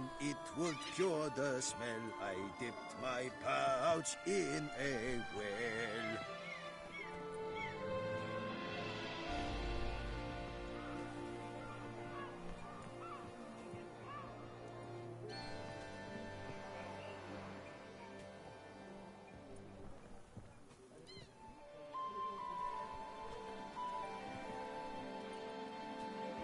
When I was a little lad, my stones stank awfully bad. Hoping it would cure the smell, I dipped my pouch in a well.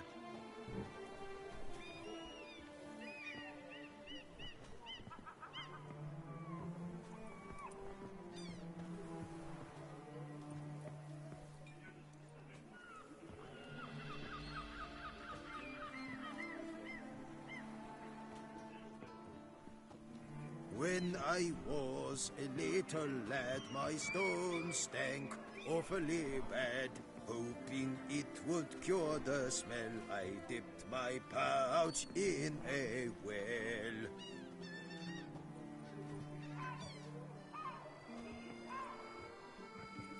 When I was a little lad, my stones stank awfully bad.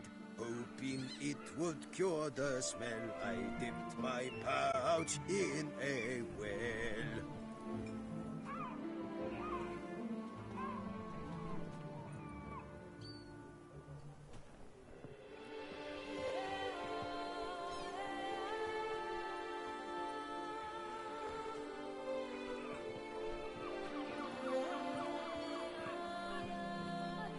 When I was a little lad, my stone stank awfully bad. Hoping it would cure the smell, I dipped my pouch in a well.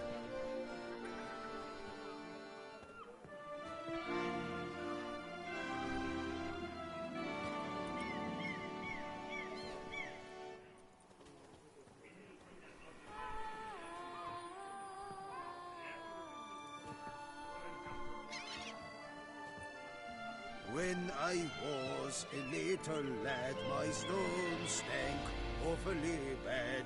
Hoping it would cure the smell, I dipped my pouch in a well.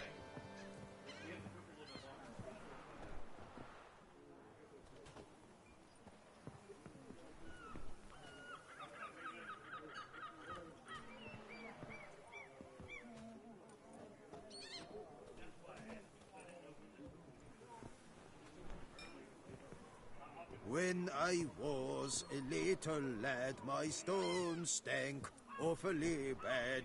Hoping it would cure the smell, I dipped my pouch in a well.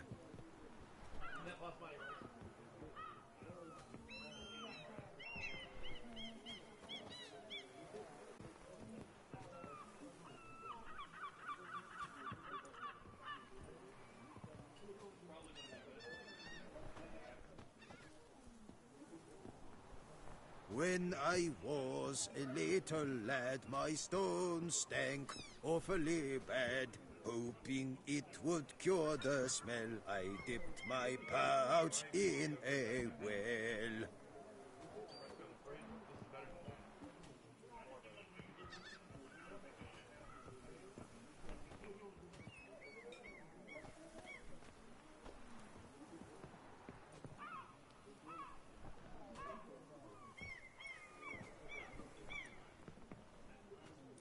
When I was a little lad, my stone stank awfully bad. Hoping it would cure the smell, I dipped my pouch in a well.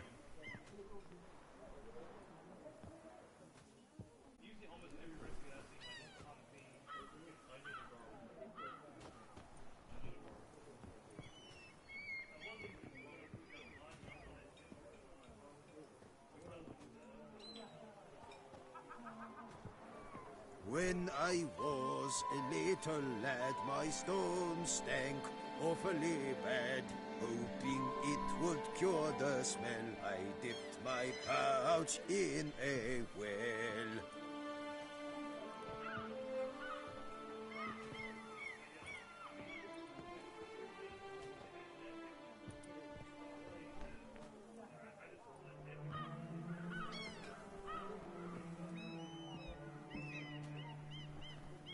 I've had to cook like tofu separate to get it like the consistency that I want. A little lad, my stone stank awfully bad.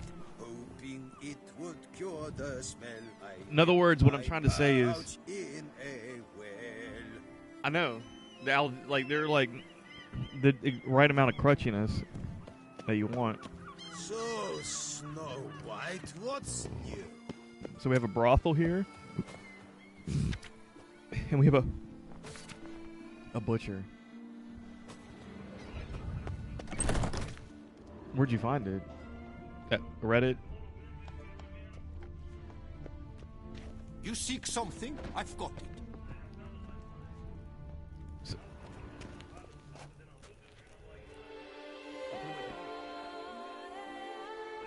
Sausages, hams, pâtés!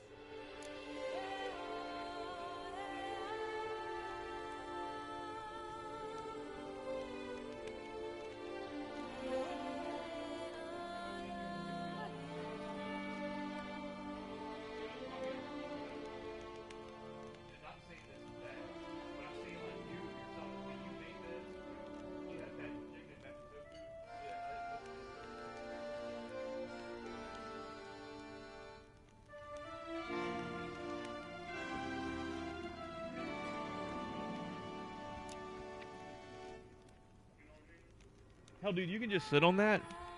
And like you can do steak one day, chicken one day, and tofu one day. No, you're busy, but you up for a round of Gwent?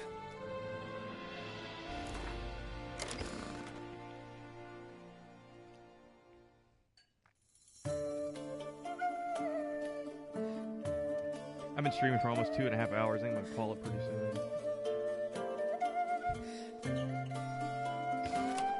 Please don't let him be playing the Northern Realms. Thank gosh. But I think I'm gonna lose because he's playing Skellige.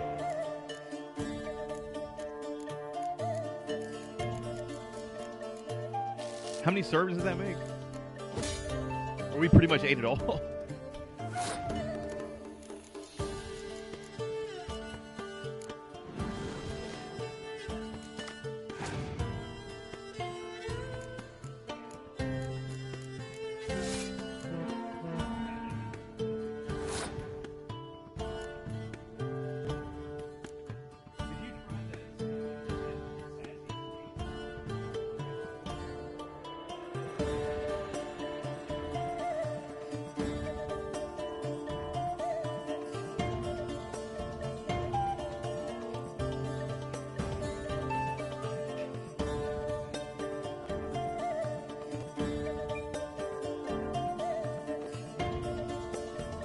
It's actually not that bad. It's different though. It's like it's not what you would expect it in a stir fry.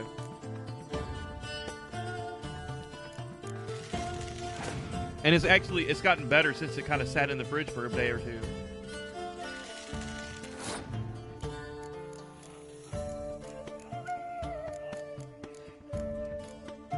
Now wok is just high.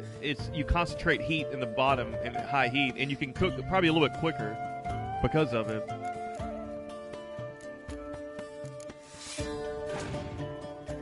And mom threw that wok out whenever the damn, which Christmas was it I got that wok? 2016, I think. The one before. She threw it out because the non-stick stuff was coming up off the bottom. And real woks don't have that on the bottom. Like real old school, like traditional wok.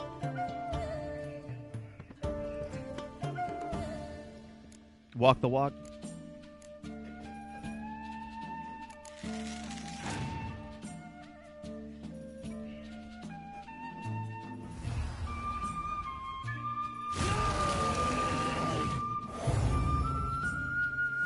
You know what?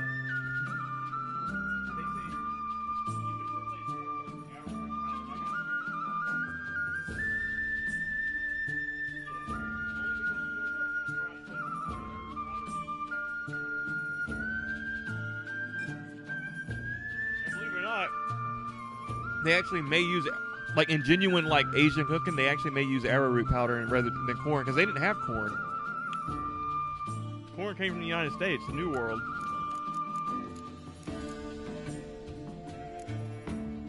Root powder, son. That's what tapioca's made out of. They take a root, the cassava root.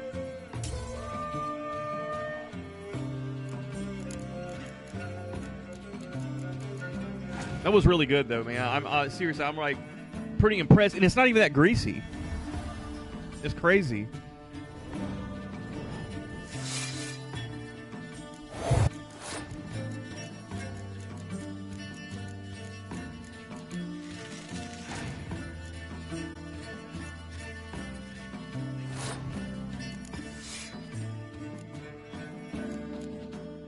But you didn't use bok choy. You didn't use sugar pea, snow pea, water cabbage, or what is it? It's not water cabbage. Like water chestnut.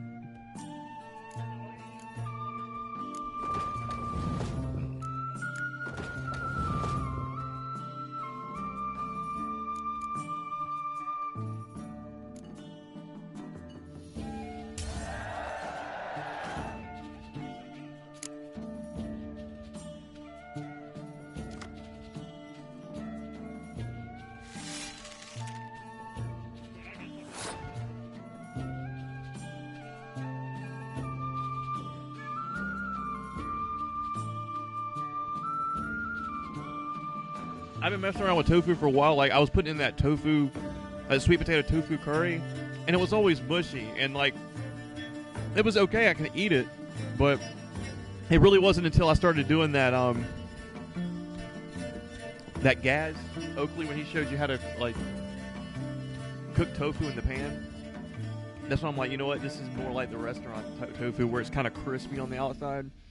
But what I had to do is literally cook it in like a little separate pan on its own. And basically, almost like grill it like you're grilling a cheese sandwich, like grilled cheese. So,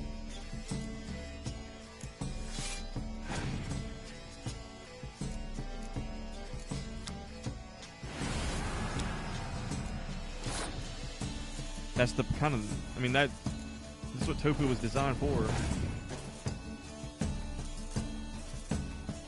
Son of a bitch.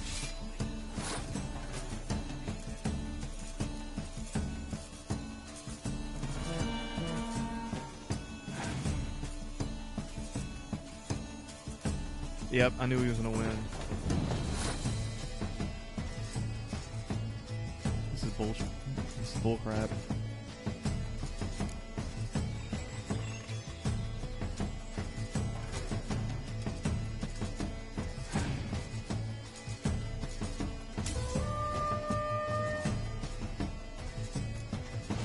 That's like a break lunch right there, all along.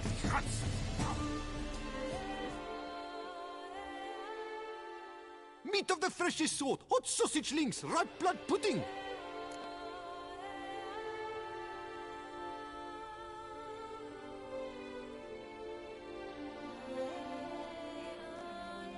You know, even chunks of pineapple would be kind of good in that. No, you're busy, but you up for a round of Gwent?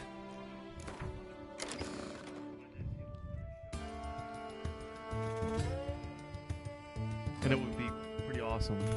I would tell you that right now. It would.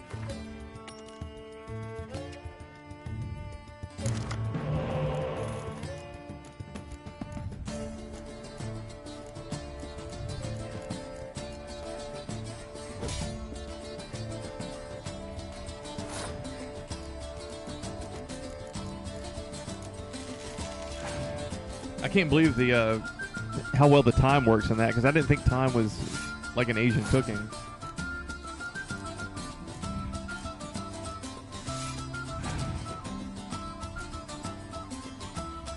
But what herb did the specific recipe call out for? Basil. Basil's another herb that you don't really think about in Asian cooking. Star anise.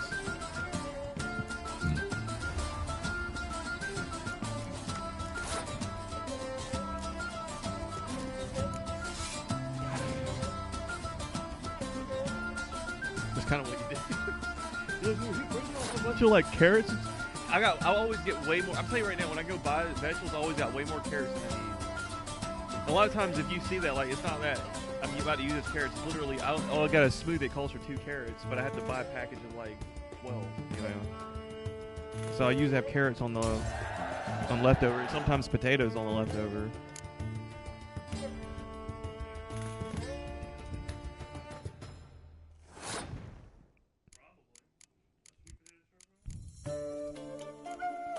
You gotta start thinking about consistency then. You can eat, yeah, I mean, I'm not saying it's impossible, but if you overdo it with potatoes, it kind of it's kind of starchy, and it's like, maybe not quite as a feel in your mouth, like, man, eating a bunch of starch. So that would be the only thing I would be careful with. Like, in other words, like, you're making a big stir-fry bowl, I would still only use, like, maybe one sweet potato, like half of one, just in case, because you don't want to put too much in there, and then it ruins the dish.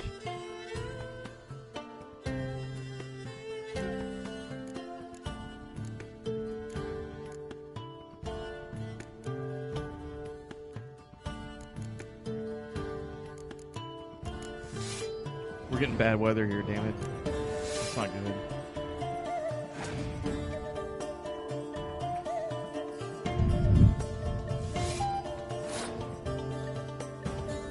I'm gonna tell you, I'm gonna show you something else that's good that you probably wouldn't think was good.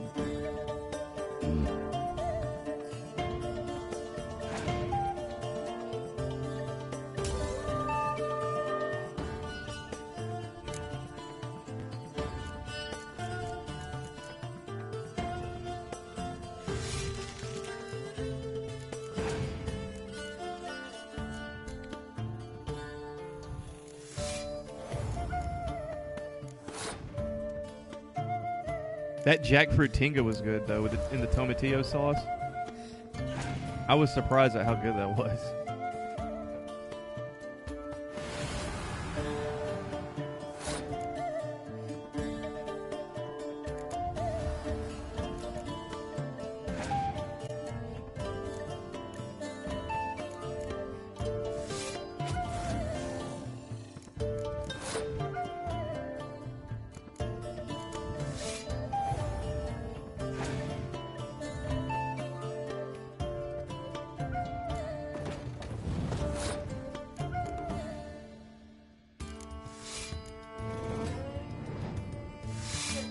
Which one?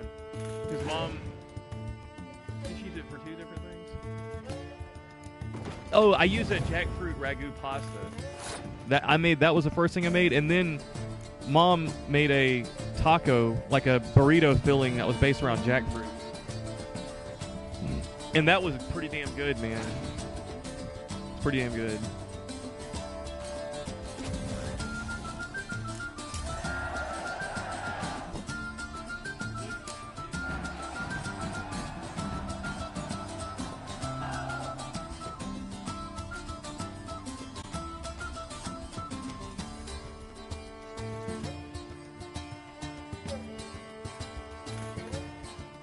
Apparently a jackfruit must like reek.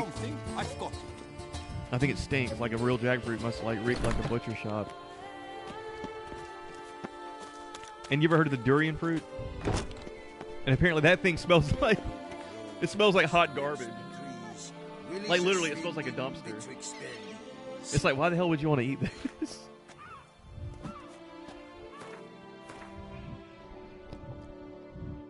Ever heated a loaf of garbage? That would have been awesome, actually. Or cashew.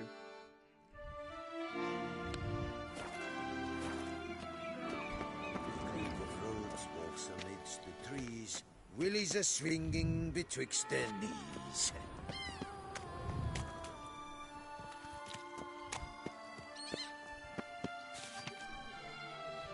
The Bells of Beauclair, House of Pleasure. The Duchess. In the shitty part of town. What is they call you? Gervin. Step into my parlor, my good sir. What brings you to Toussaint? Tell me. Let's call it business. Ah, then. A professional journey. Nothing but work, tension, unfamiliar beds. One needs a way to relax at times. Perhaps my girls could help you.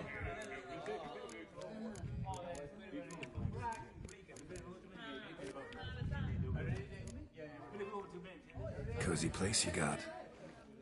I'm pleased you noticed. You see, when I had set aside enough to found my own establishment, I wished it to be not a bawdy house, but a bawdy home. A place where patrons would not simply come, drop their hose, then flee as soon as the girl rolled over.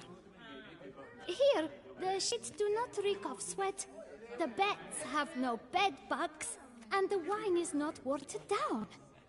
It is a place where one longs to linger, to chat sprawled in a comfortable chair, to light a pipe. All after paying a modest fee, of course.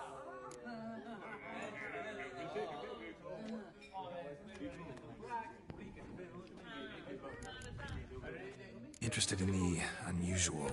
Got a special request. Just need to keep this between you and me. You know well I shouldn't. Hey, who cares? How might I help? Gwent, you play? She's like, oh yeah, I do. I do, son.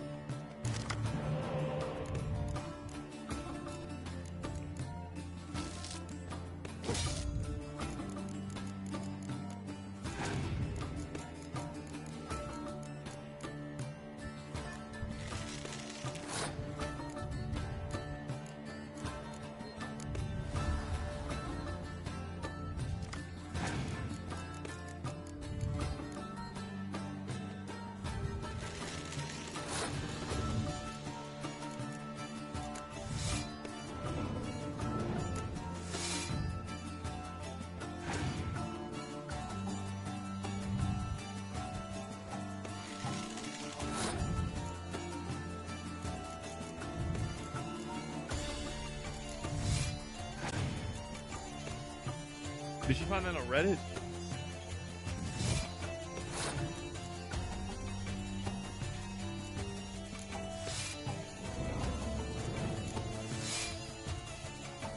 You know what I love about not cooking with meat is like you don't have to worry. You still have to wash dishes. You have to worry about I get bacteria and everything. Like it makes that in that way it makes life simpler. But I mean, you could argue that meat's a better protein source, and it could be. I don't fucking know. I mean, really.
Your muttering speaks I wish folly. you health, glory, honor.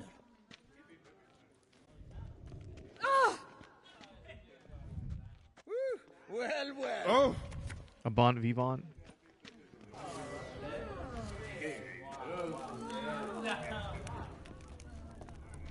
A male prostitute. How nice. Say you restrained. Stumps of grapes. Wine is dear. Wenches are Hey dear. there, handsome. I need a rest for you, restrained. Stumps of grapes. Any takers? Not cold, then I head home. Dropping in my chat.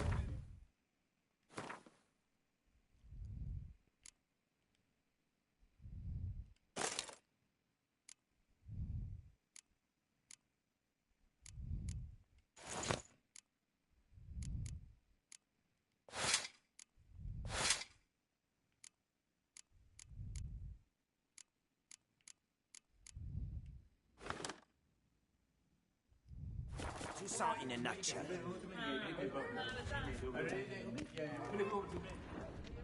What say you restrained? Stumps of grapes.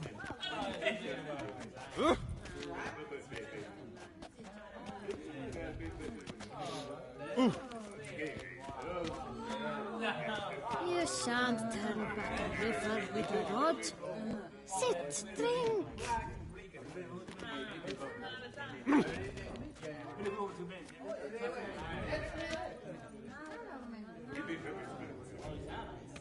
Too loud. The one and only points to life.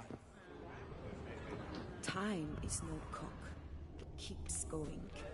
Learn some bleating culture, Greylocks. You're in Tucson. In the mood for fireworks and action? Try one of the others. Is my head spinning after last night? Welcome, welcome.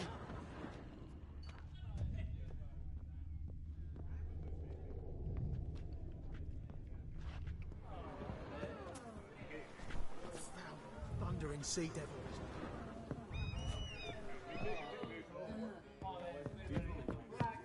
Learn some bleating culture.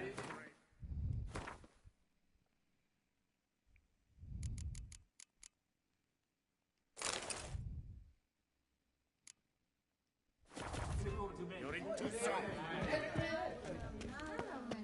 Would you squeeze my cluster? The Duchess summoned him. Welcome, welcome. Wanna let loose, enjoy myself. Of course. Talk to the girls. I'm certain they will do all in their power. And it's quite a lot, believe you me.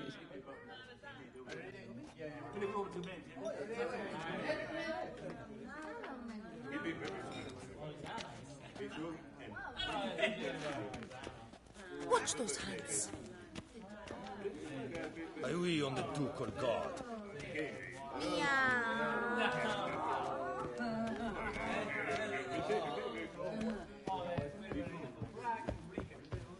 Oh, lips. Oh, blast. I hawked up a bit of sick. Are we on the ducal guard? That Duchess of ours. Have you at least diddled her udders? Arr!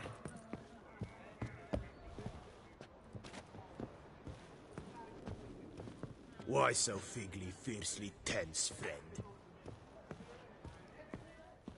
Oh!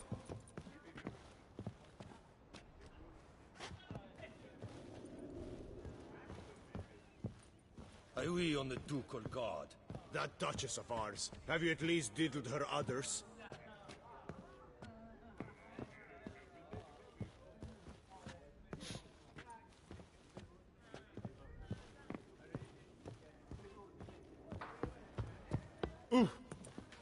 Hop around the corner.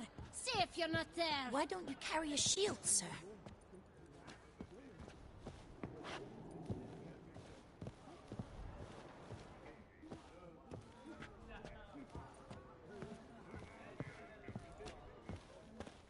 Why, Nadira, when she's Learn some bleating culture, Greylocks. You're in Tucson. You, Silverlocks? Looking for diversion? Got an itch needs scratching?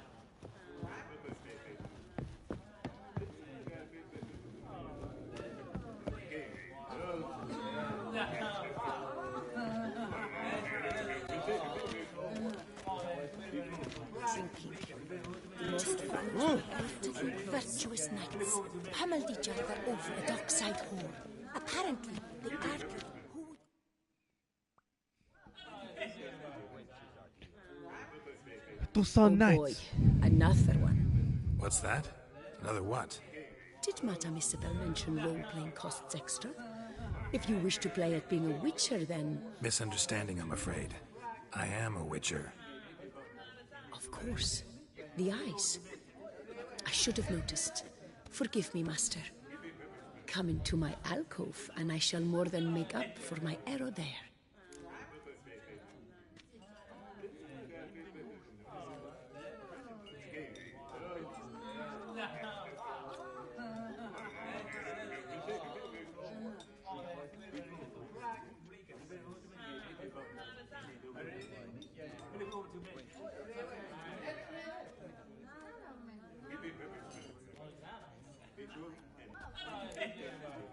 The, playing at being a witcher thing. What's that about? Ah, it's the latest rage. A trick will come, dressed in a studded jacket, 2 swords on his back, and ask me to play a succubus or a siren. Then he'll say he has a contract. But his codex says he cannot harm a thinking being. So perhaps we can make a deal. Once it's over, he demands some kind of cart. I've no notion how it started. They probably took the idea from one of those silly ballads. Got a strong suspicion who the author might be. Sorry, gotta go.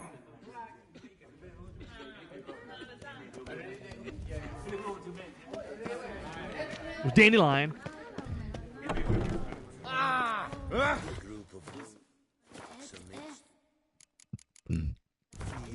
Willies are swinging betwixt their knees.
Reek of blood, Witcher.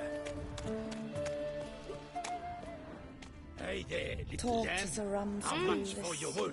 A lot, and triple for you.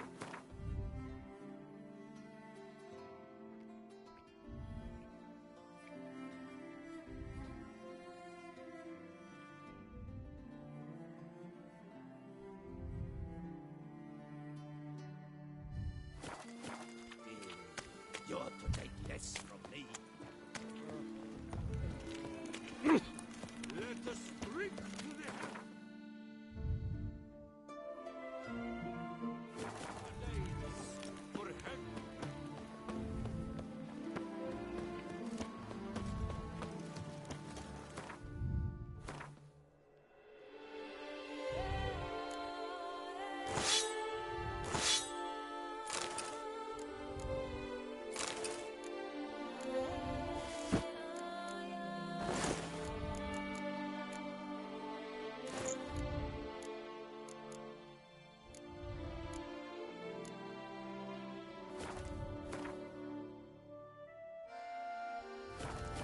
Patrolling on an empty stomach. Oof, dreadful.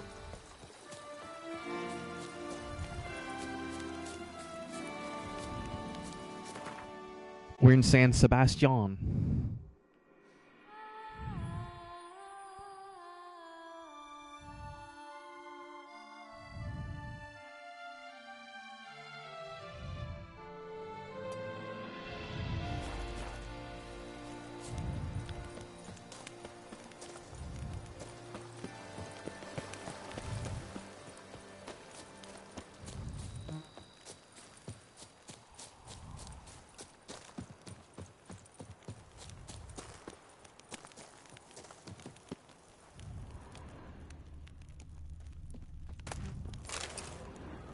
There's a Beauclair orphanage. What is this?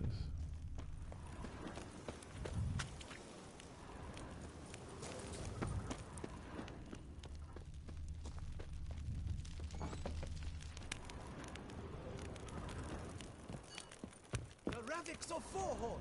3 cheers for the tourney's victor! Hip hip hooray! Hooray! Hooray!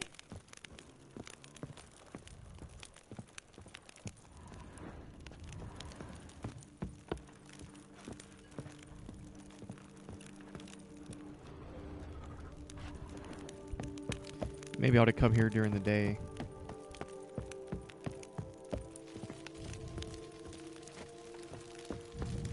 I'm my own master with a bottle in front of me. It's no disaster, not like a front.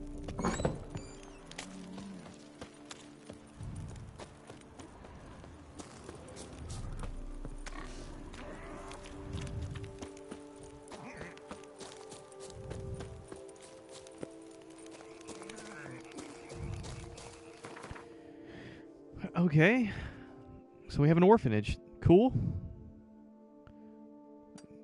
Let's go this way.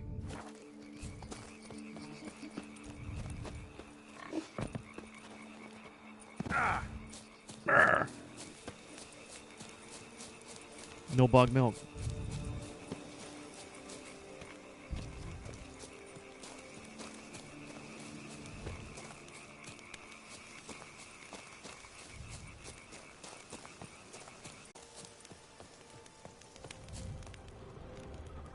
Didn't you say that Nilbog milk guy was actually like psychotic and possibly a murderer?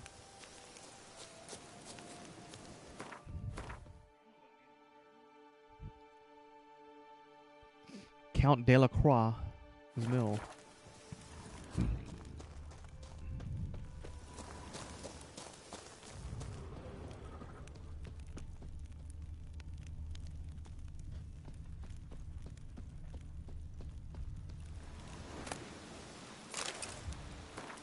Mill for sale. It is hereby certified that the mill registered under number 247 belongs to Count Louis Delacroix, and that the owner has fulfilled all formalities in preparing this property for sale. The building is unencumbered by mortgage or other type of encumbrance or debt. In accordance with the agreement number 23549C645, staff shall retain their employment unless they otherwise so wish. In the event of voluntary termination of employment, staff are required to submit a written statement confirming their decision. Well, damn. I guess they came and bought the mill.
Orders for flour. Orders for the next week. The Boak and Beauclair Bakery, 8 sacks of wheat flour, 6 sacks of rye.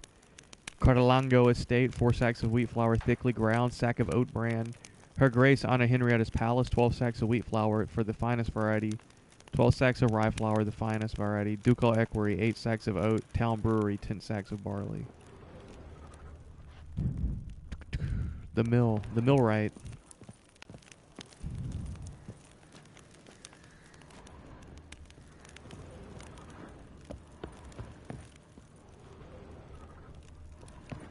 I guess you don't quite realize like how big deal a miller would be back in like a medieval type setting.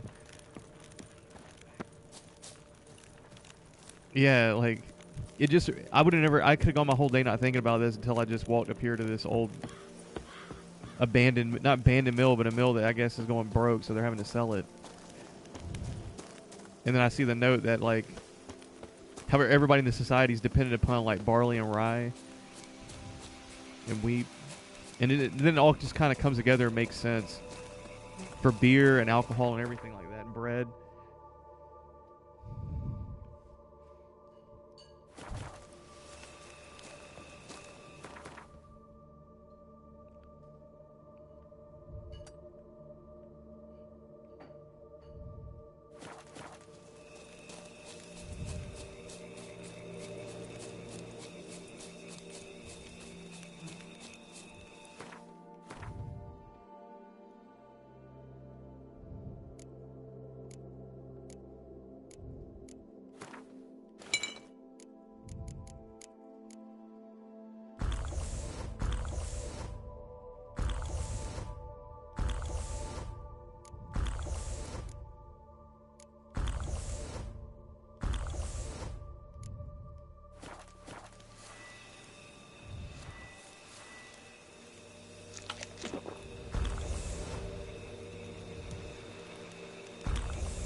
Arca spores will sprout again. Should destroy the area if I want to get rid of them for good.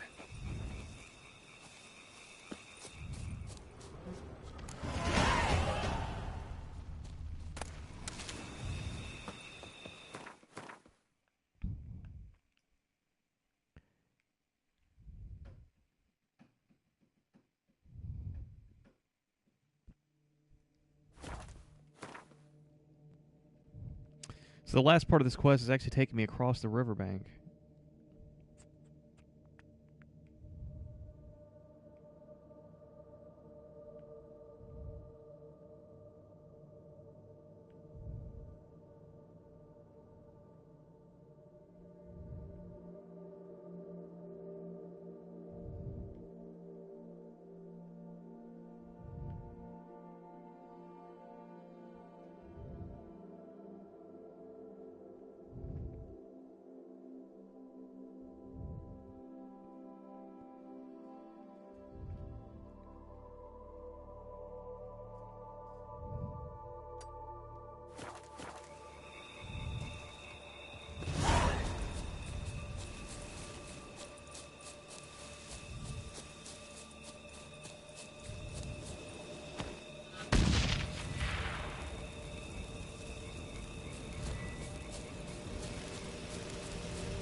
Okay, I need 2 greater green mutagens.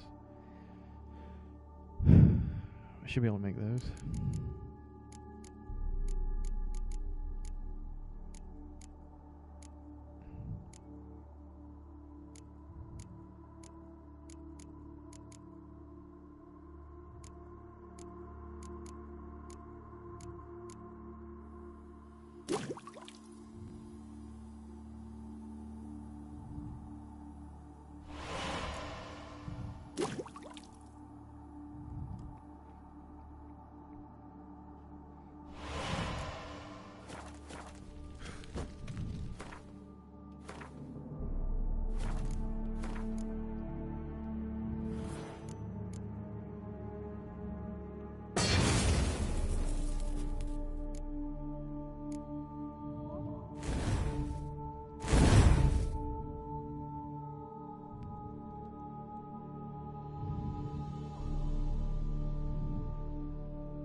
was the wrong freaking...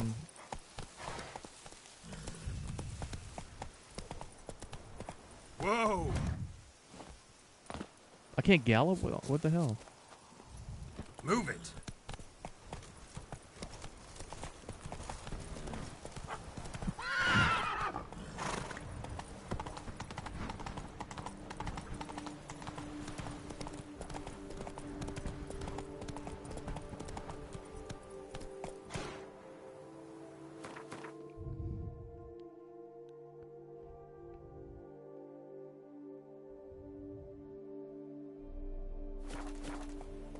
Hey-ya!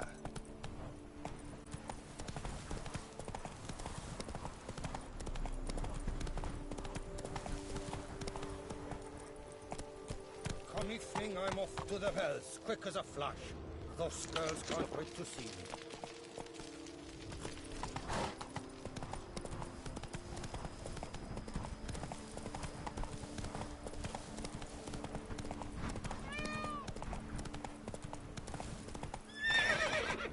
Whoa! Go, go.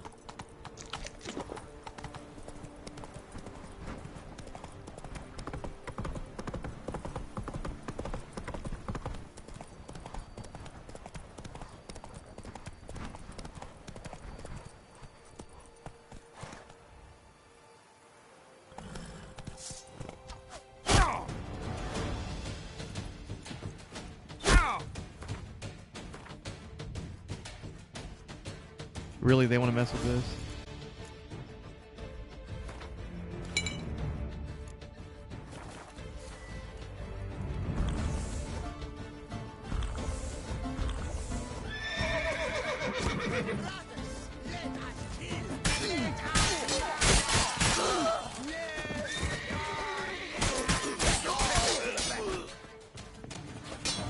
Life is beautiful, death even more so! How you like that silver?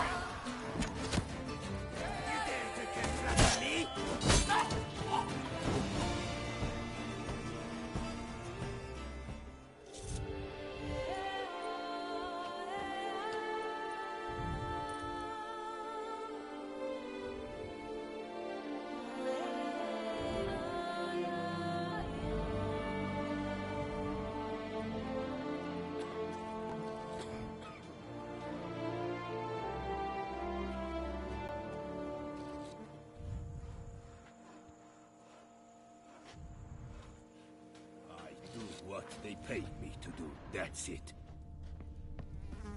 Is it over then?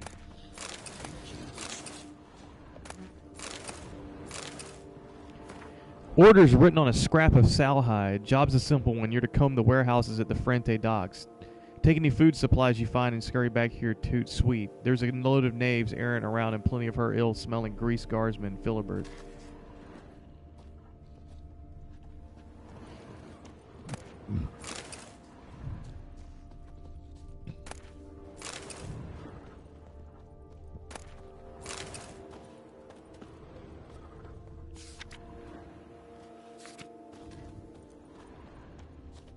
Drink! Give me a drink! In fact, I wonder if a Witcher pays any taxes at all. Could I ever use a nap? Huh? Oh! Ah!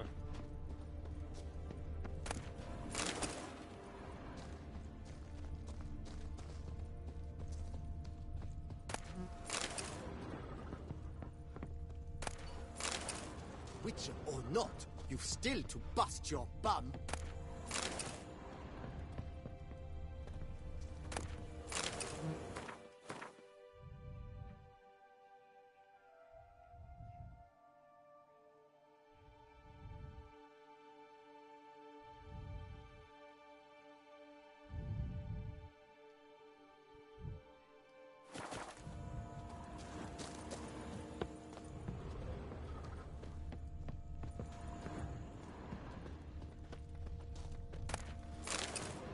At your service.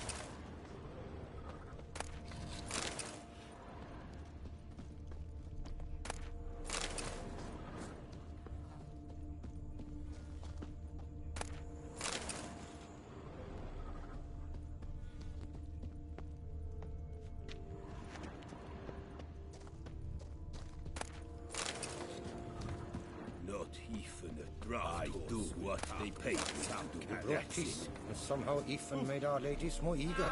1,000 thanks, wife. I'm going to save my hands! Watch your stones! Was it Bobcat Goldthwait?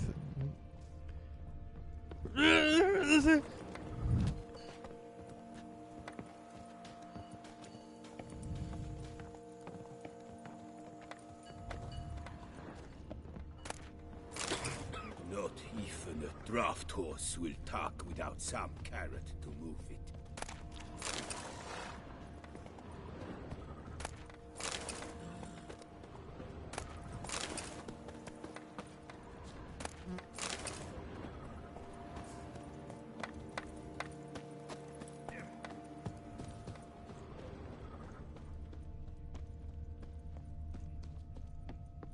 Layabouts, wonks, sluggards, sky.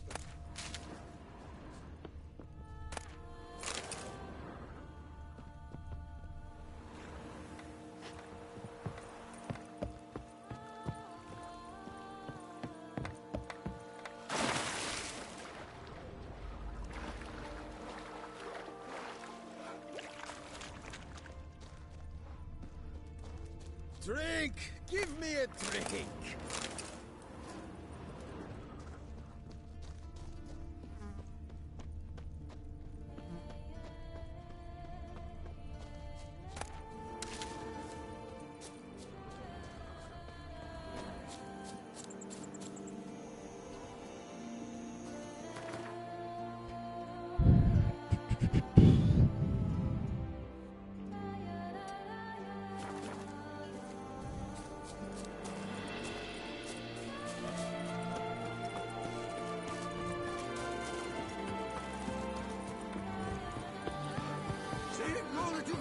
A jump is like a late. You can always get a new one.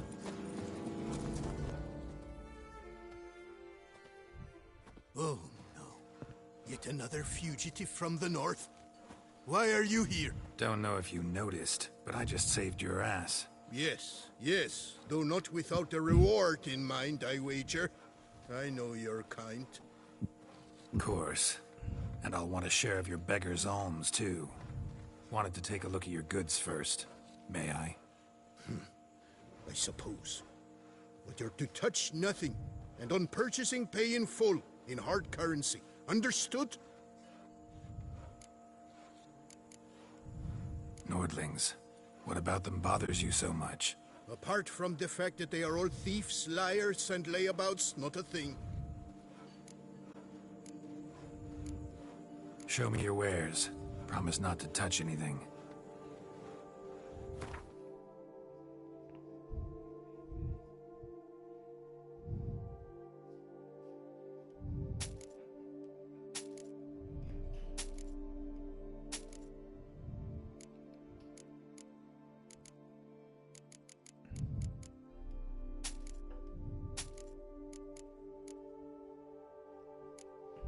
Got any more of that stir fry?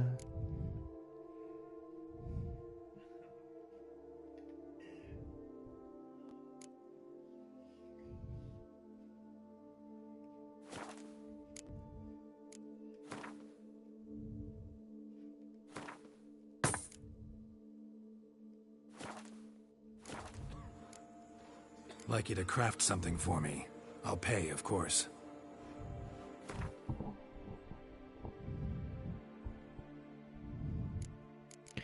I doubt he can do the Grandmaster stuff. Mastercrafted. Yeah, he can't. So he's a journeyman armorer. Gotta go. So long. Catch you on the flip side, friend. Let's see. We're about to be done here. And looky here, the last Gwent quest takes you to this new village with a new notice board, with new things to do and add to the map. So, perfect place to end this stream. We're going to end after we beat this, or defeat this Gwent player, rather.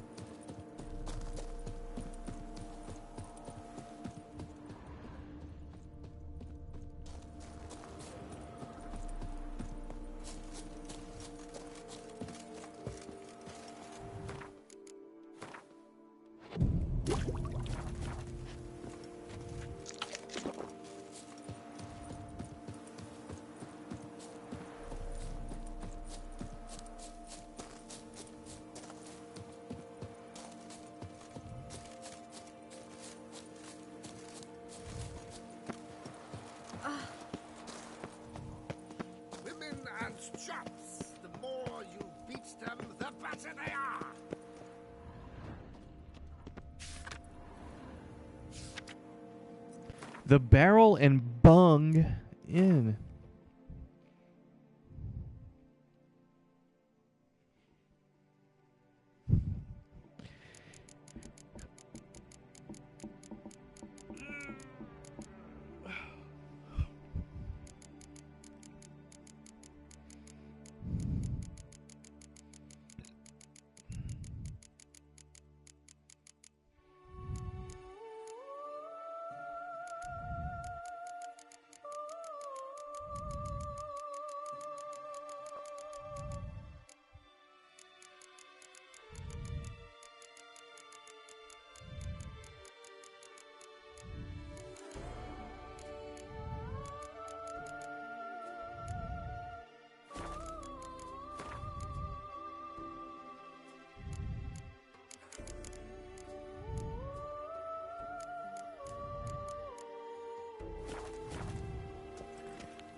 Yes?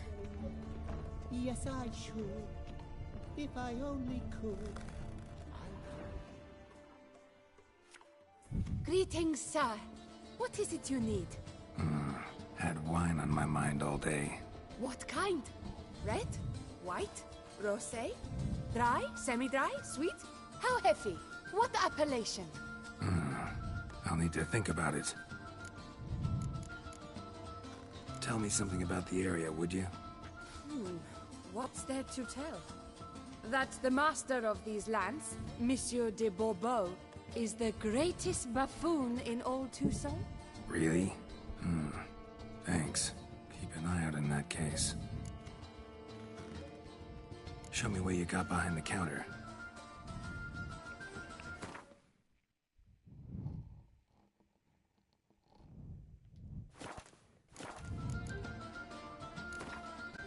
Gwent, maybe we could play around.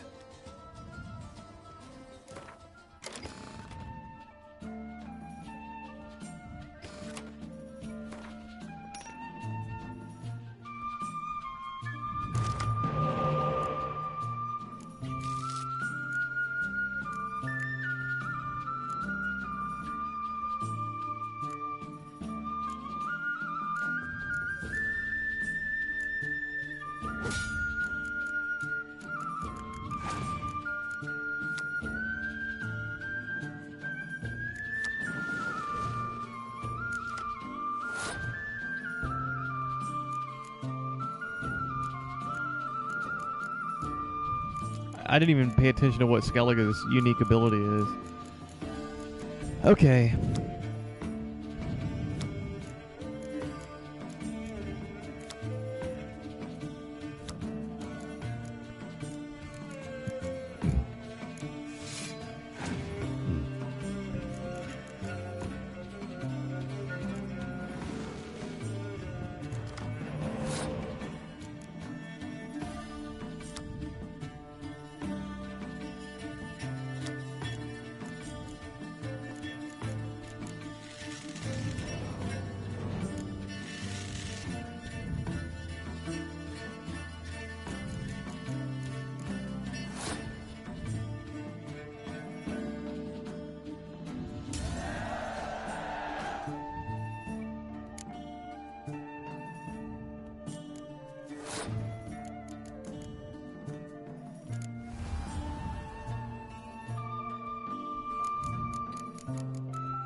crap.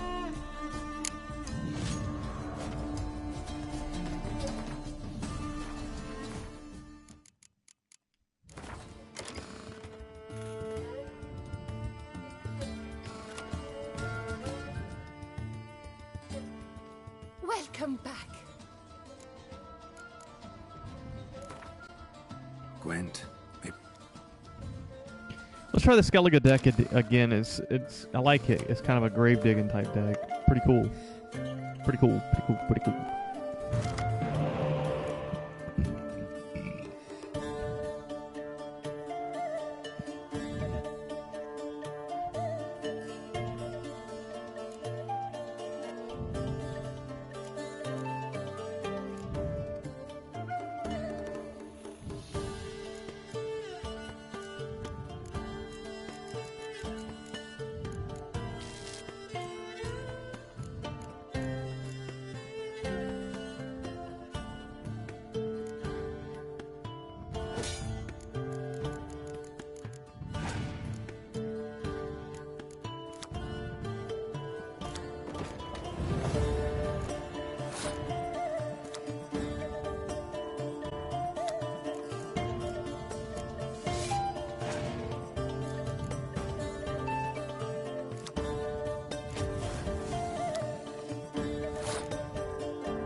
Alps. Looked like a Bruxa, but that was no Bruxa. Fragment of a conversation between the Elderman of Falcaoin and a Witcher. Alps are vampires that resemble Bruxa in appearance. They are called phantoms by some, a name which fits very well enough, for like phantoms, they haunt and torment men. They usually take on the form of a woman, though they can also appear as animals. They are most often found prowling near villages. They attack at night and are most active when the moon is full. Alps saliva can make one fall asleep, and when applied to a sleeping man can evoke horrible nightmares. Some suggest they are the cause of legends about men who go to sleep healthy and are found in the morning white as snow, not a drop of blood in their veins. In combat, Alps display supernatural speed and incredible, even by vampire standards, stamina. One must aim one's sword with great precision, for Alps are unequaled in the art of evading blows. The Yrden sign is recommended, for it weakens an Alp's defenses. The Black Blood Potion, for Alps suck the blood of their victims to deprive them of strength and regenerate their own powers. Unlike Bruxa, Alps cannot turn invisible, yet like Bruxa, they emit a shrieking noise whose shock wave can incapacitate. Their greatest asset is their agility, and they can leap with uncanny lightness that appears to border on the power of flight. When in human form, they easily blend in with the surrounding community, which makes them very dangerous indeed.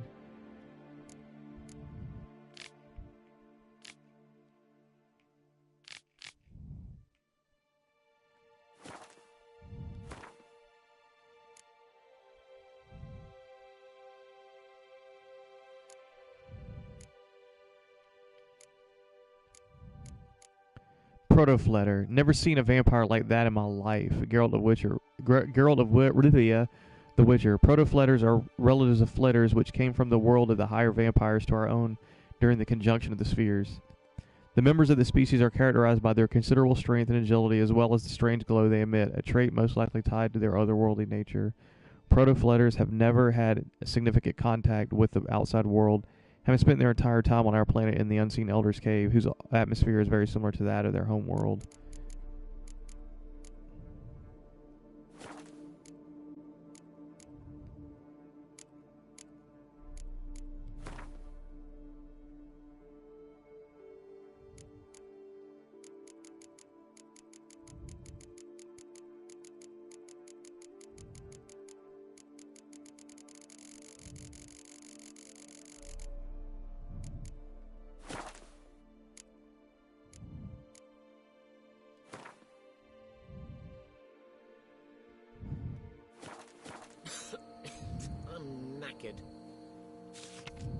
Announcement. I play the lute, and I'm looking for someone who plays the ocarina. I'm confident that, with our powers combined, we shall be the toast of every tavern in Beauclair, or perhaps even in all of Toussaint. Warning. I took the wife out to dine the other night. It was our 14th anniversary, and we wanted to celebrate it suitably, which is why we selected the Cockatrice Inn. The food that we were served was so foul, my wife vomited it all out while still at the inn, and I did the same when we reached home. I have no idea what we were served, but I wouldn't be at all surprised if it had been the corpse of a wrasman fished out of the river, one that had drowned quite some time ago, for an odor that potent does not develop overnight. They tried to convince us we were eating fresh crayfish, and I'm the Duchess's daughter, bringer of warnings. Advertisement. Fixing roofs, pleasuring women, good prices. Find me in the Skull of the Elk Tavern. Ask for Luo. Help wanted immediately. Females only. Ready work for a young, healthy female, preferably from the countryside. Important. Candidates must have red hair and freckles, preferably all over. Pleasant and easy work. Flexible hours. Good pay. Employment is temporary with a chance at something more permanent. Applications preferably, including a miniature portrait, can be submitted at the Bells of Beauclair near the port. Contract. The Master of Tufo. I hereby announce the following. The vineyard known as Tufo, which is counted among my possessions and is famed throughout all the world for the superb melon blanc it produces, is beset by some monstrosity. Any knight who tracks the beast down and slays it will not only prove his honor, but also earn a reward of not insignificant size. Therefore hear my call, all brave and valorous men of Toussaint, and make haste to Tufo to converse with the undersigned about the contract. M. de Bourbeau. Contract. Mysterious plummeting cattle. Urgently needed. Specialist used to the strange and extraordinary. Must be fast and reliable. Sorcerer, druid, or witcher preferred. Problem involves cattle. Sick. Falling out of the sky at night. It must be cleared up fast. Work must resume at quarry soon as we're up against tight deadlines. For details, see Foreman of Ardaiso Quarry.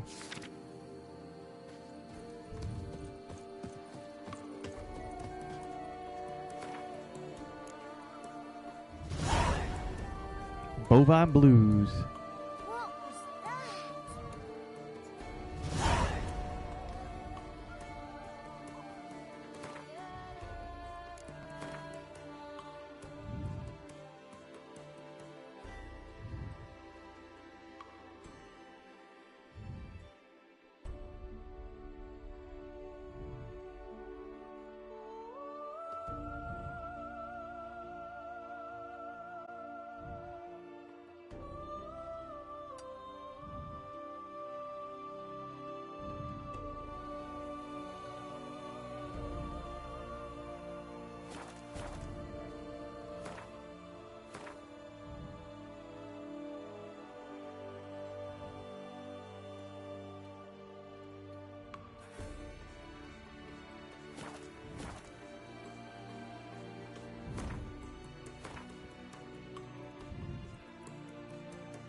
Geralt did what he had set out to do. After many a victorious hand of Gwyn, he finally had all the cards from the Skellige deck. Though it cost him a great deal of effort, it was all worth it, for the new cards were truly beautiful sights to behold. And that is going to wrap up episode number 16. Almost 4 hours worth of streaming time. I've got meals to prepare for next week. Got some clothes to wash, dishes to wash. And we've just been playing for enough time for a good stream. So I'm going to end it here, call it here. We've completed a lot. We've more or less put the, capped off our build, our Euphoria build with the Euphoria ability. And we completed the this Gwent quest. So we have a full Skellige deck that we could take with us to the tournament. And we've also landed on the eastern part of Toussaint here. So that basically means we've landed in a whole new area to explore, and as you can see here, we've unlocked a whole slew of undiscovered locations here. So we've got our work lined up for us, and maybe even some more undiscovered locations over here that I don't recall.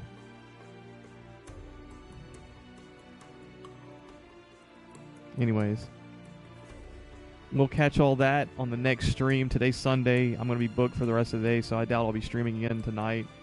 And I also need to go to bed at a regular time because work starts tomorrow. So there won't be any streaming until next week, probably next weekend. So I'll catch you guys then. Peace.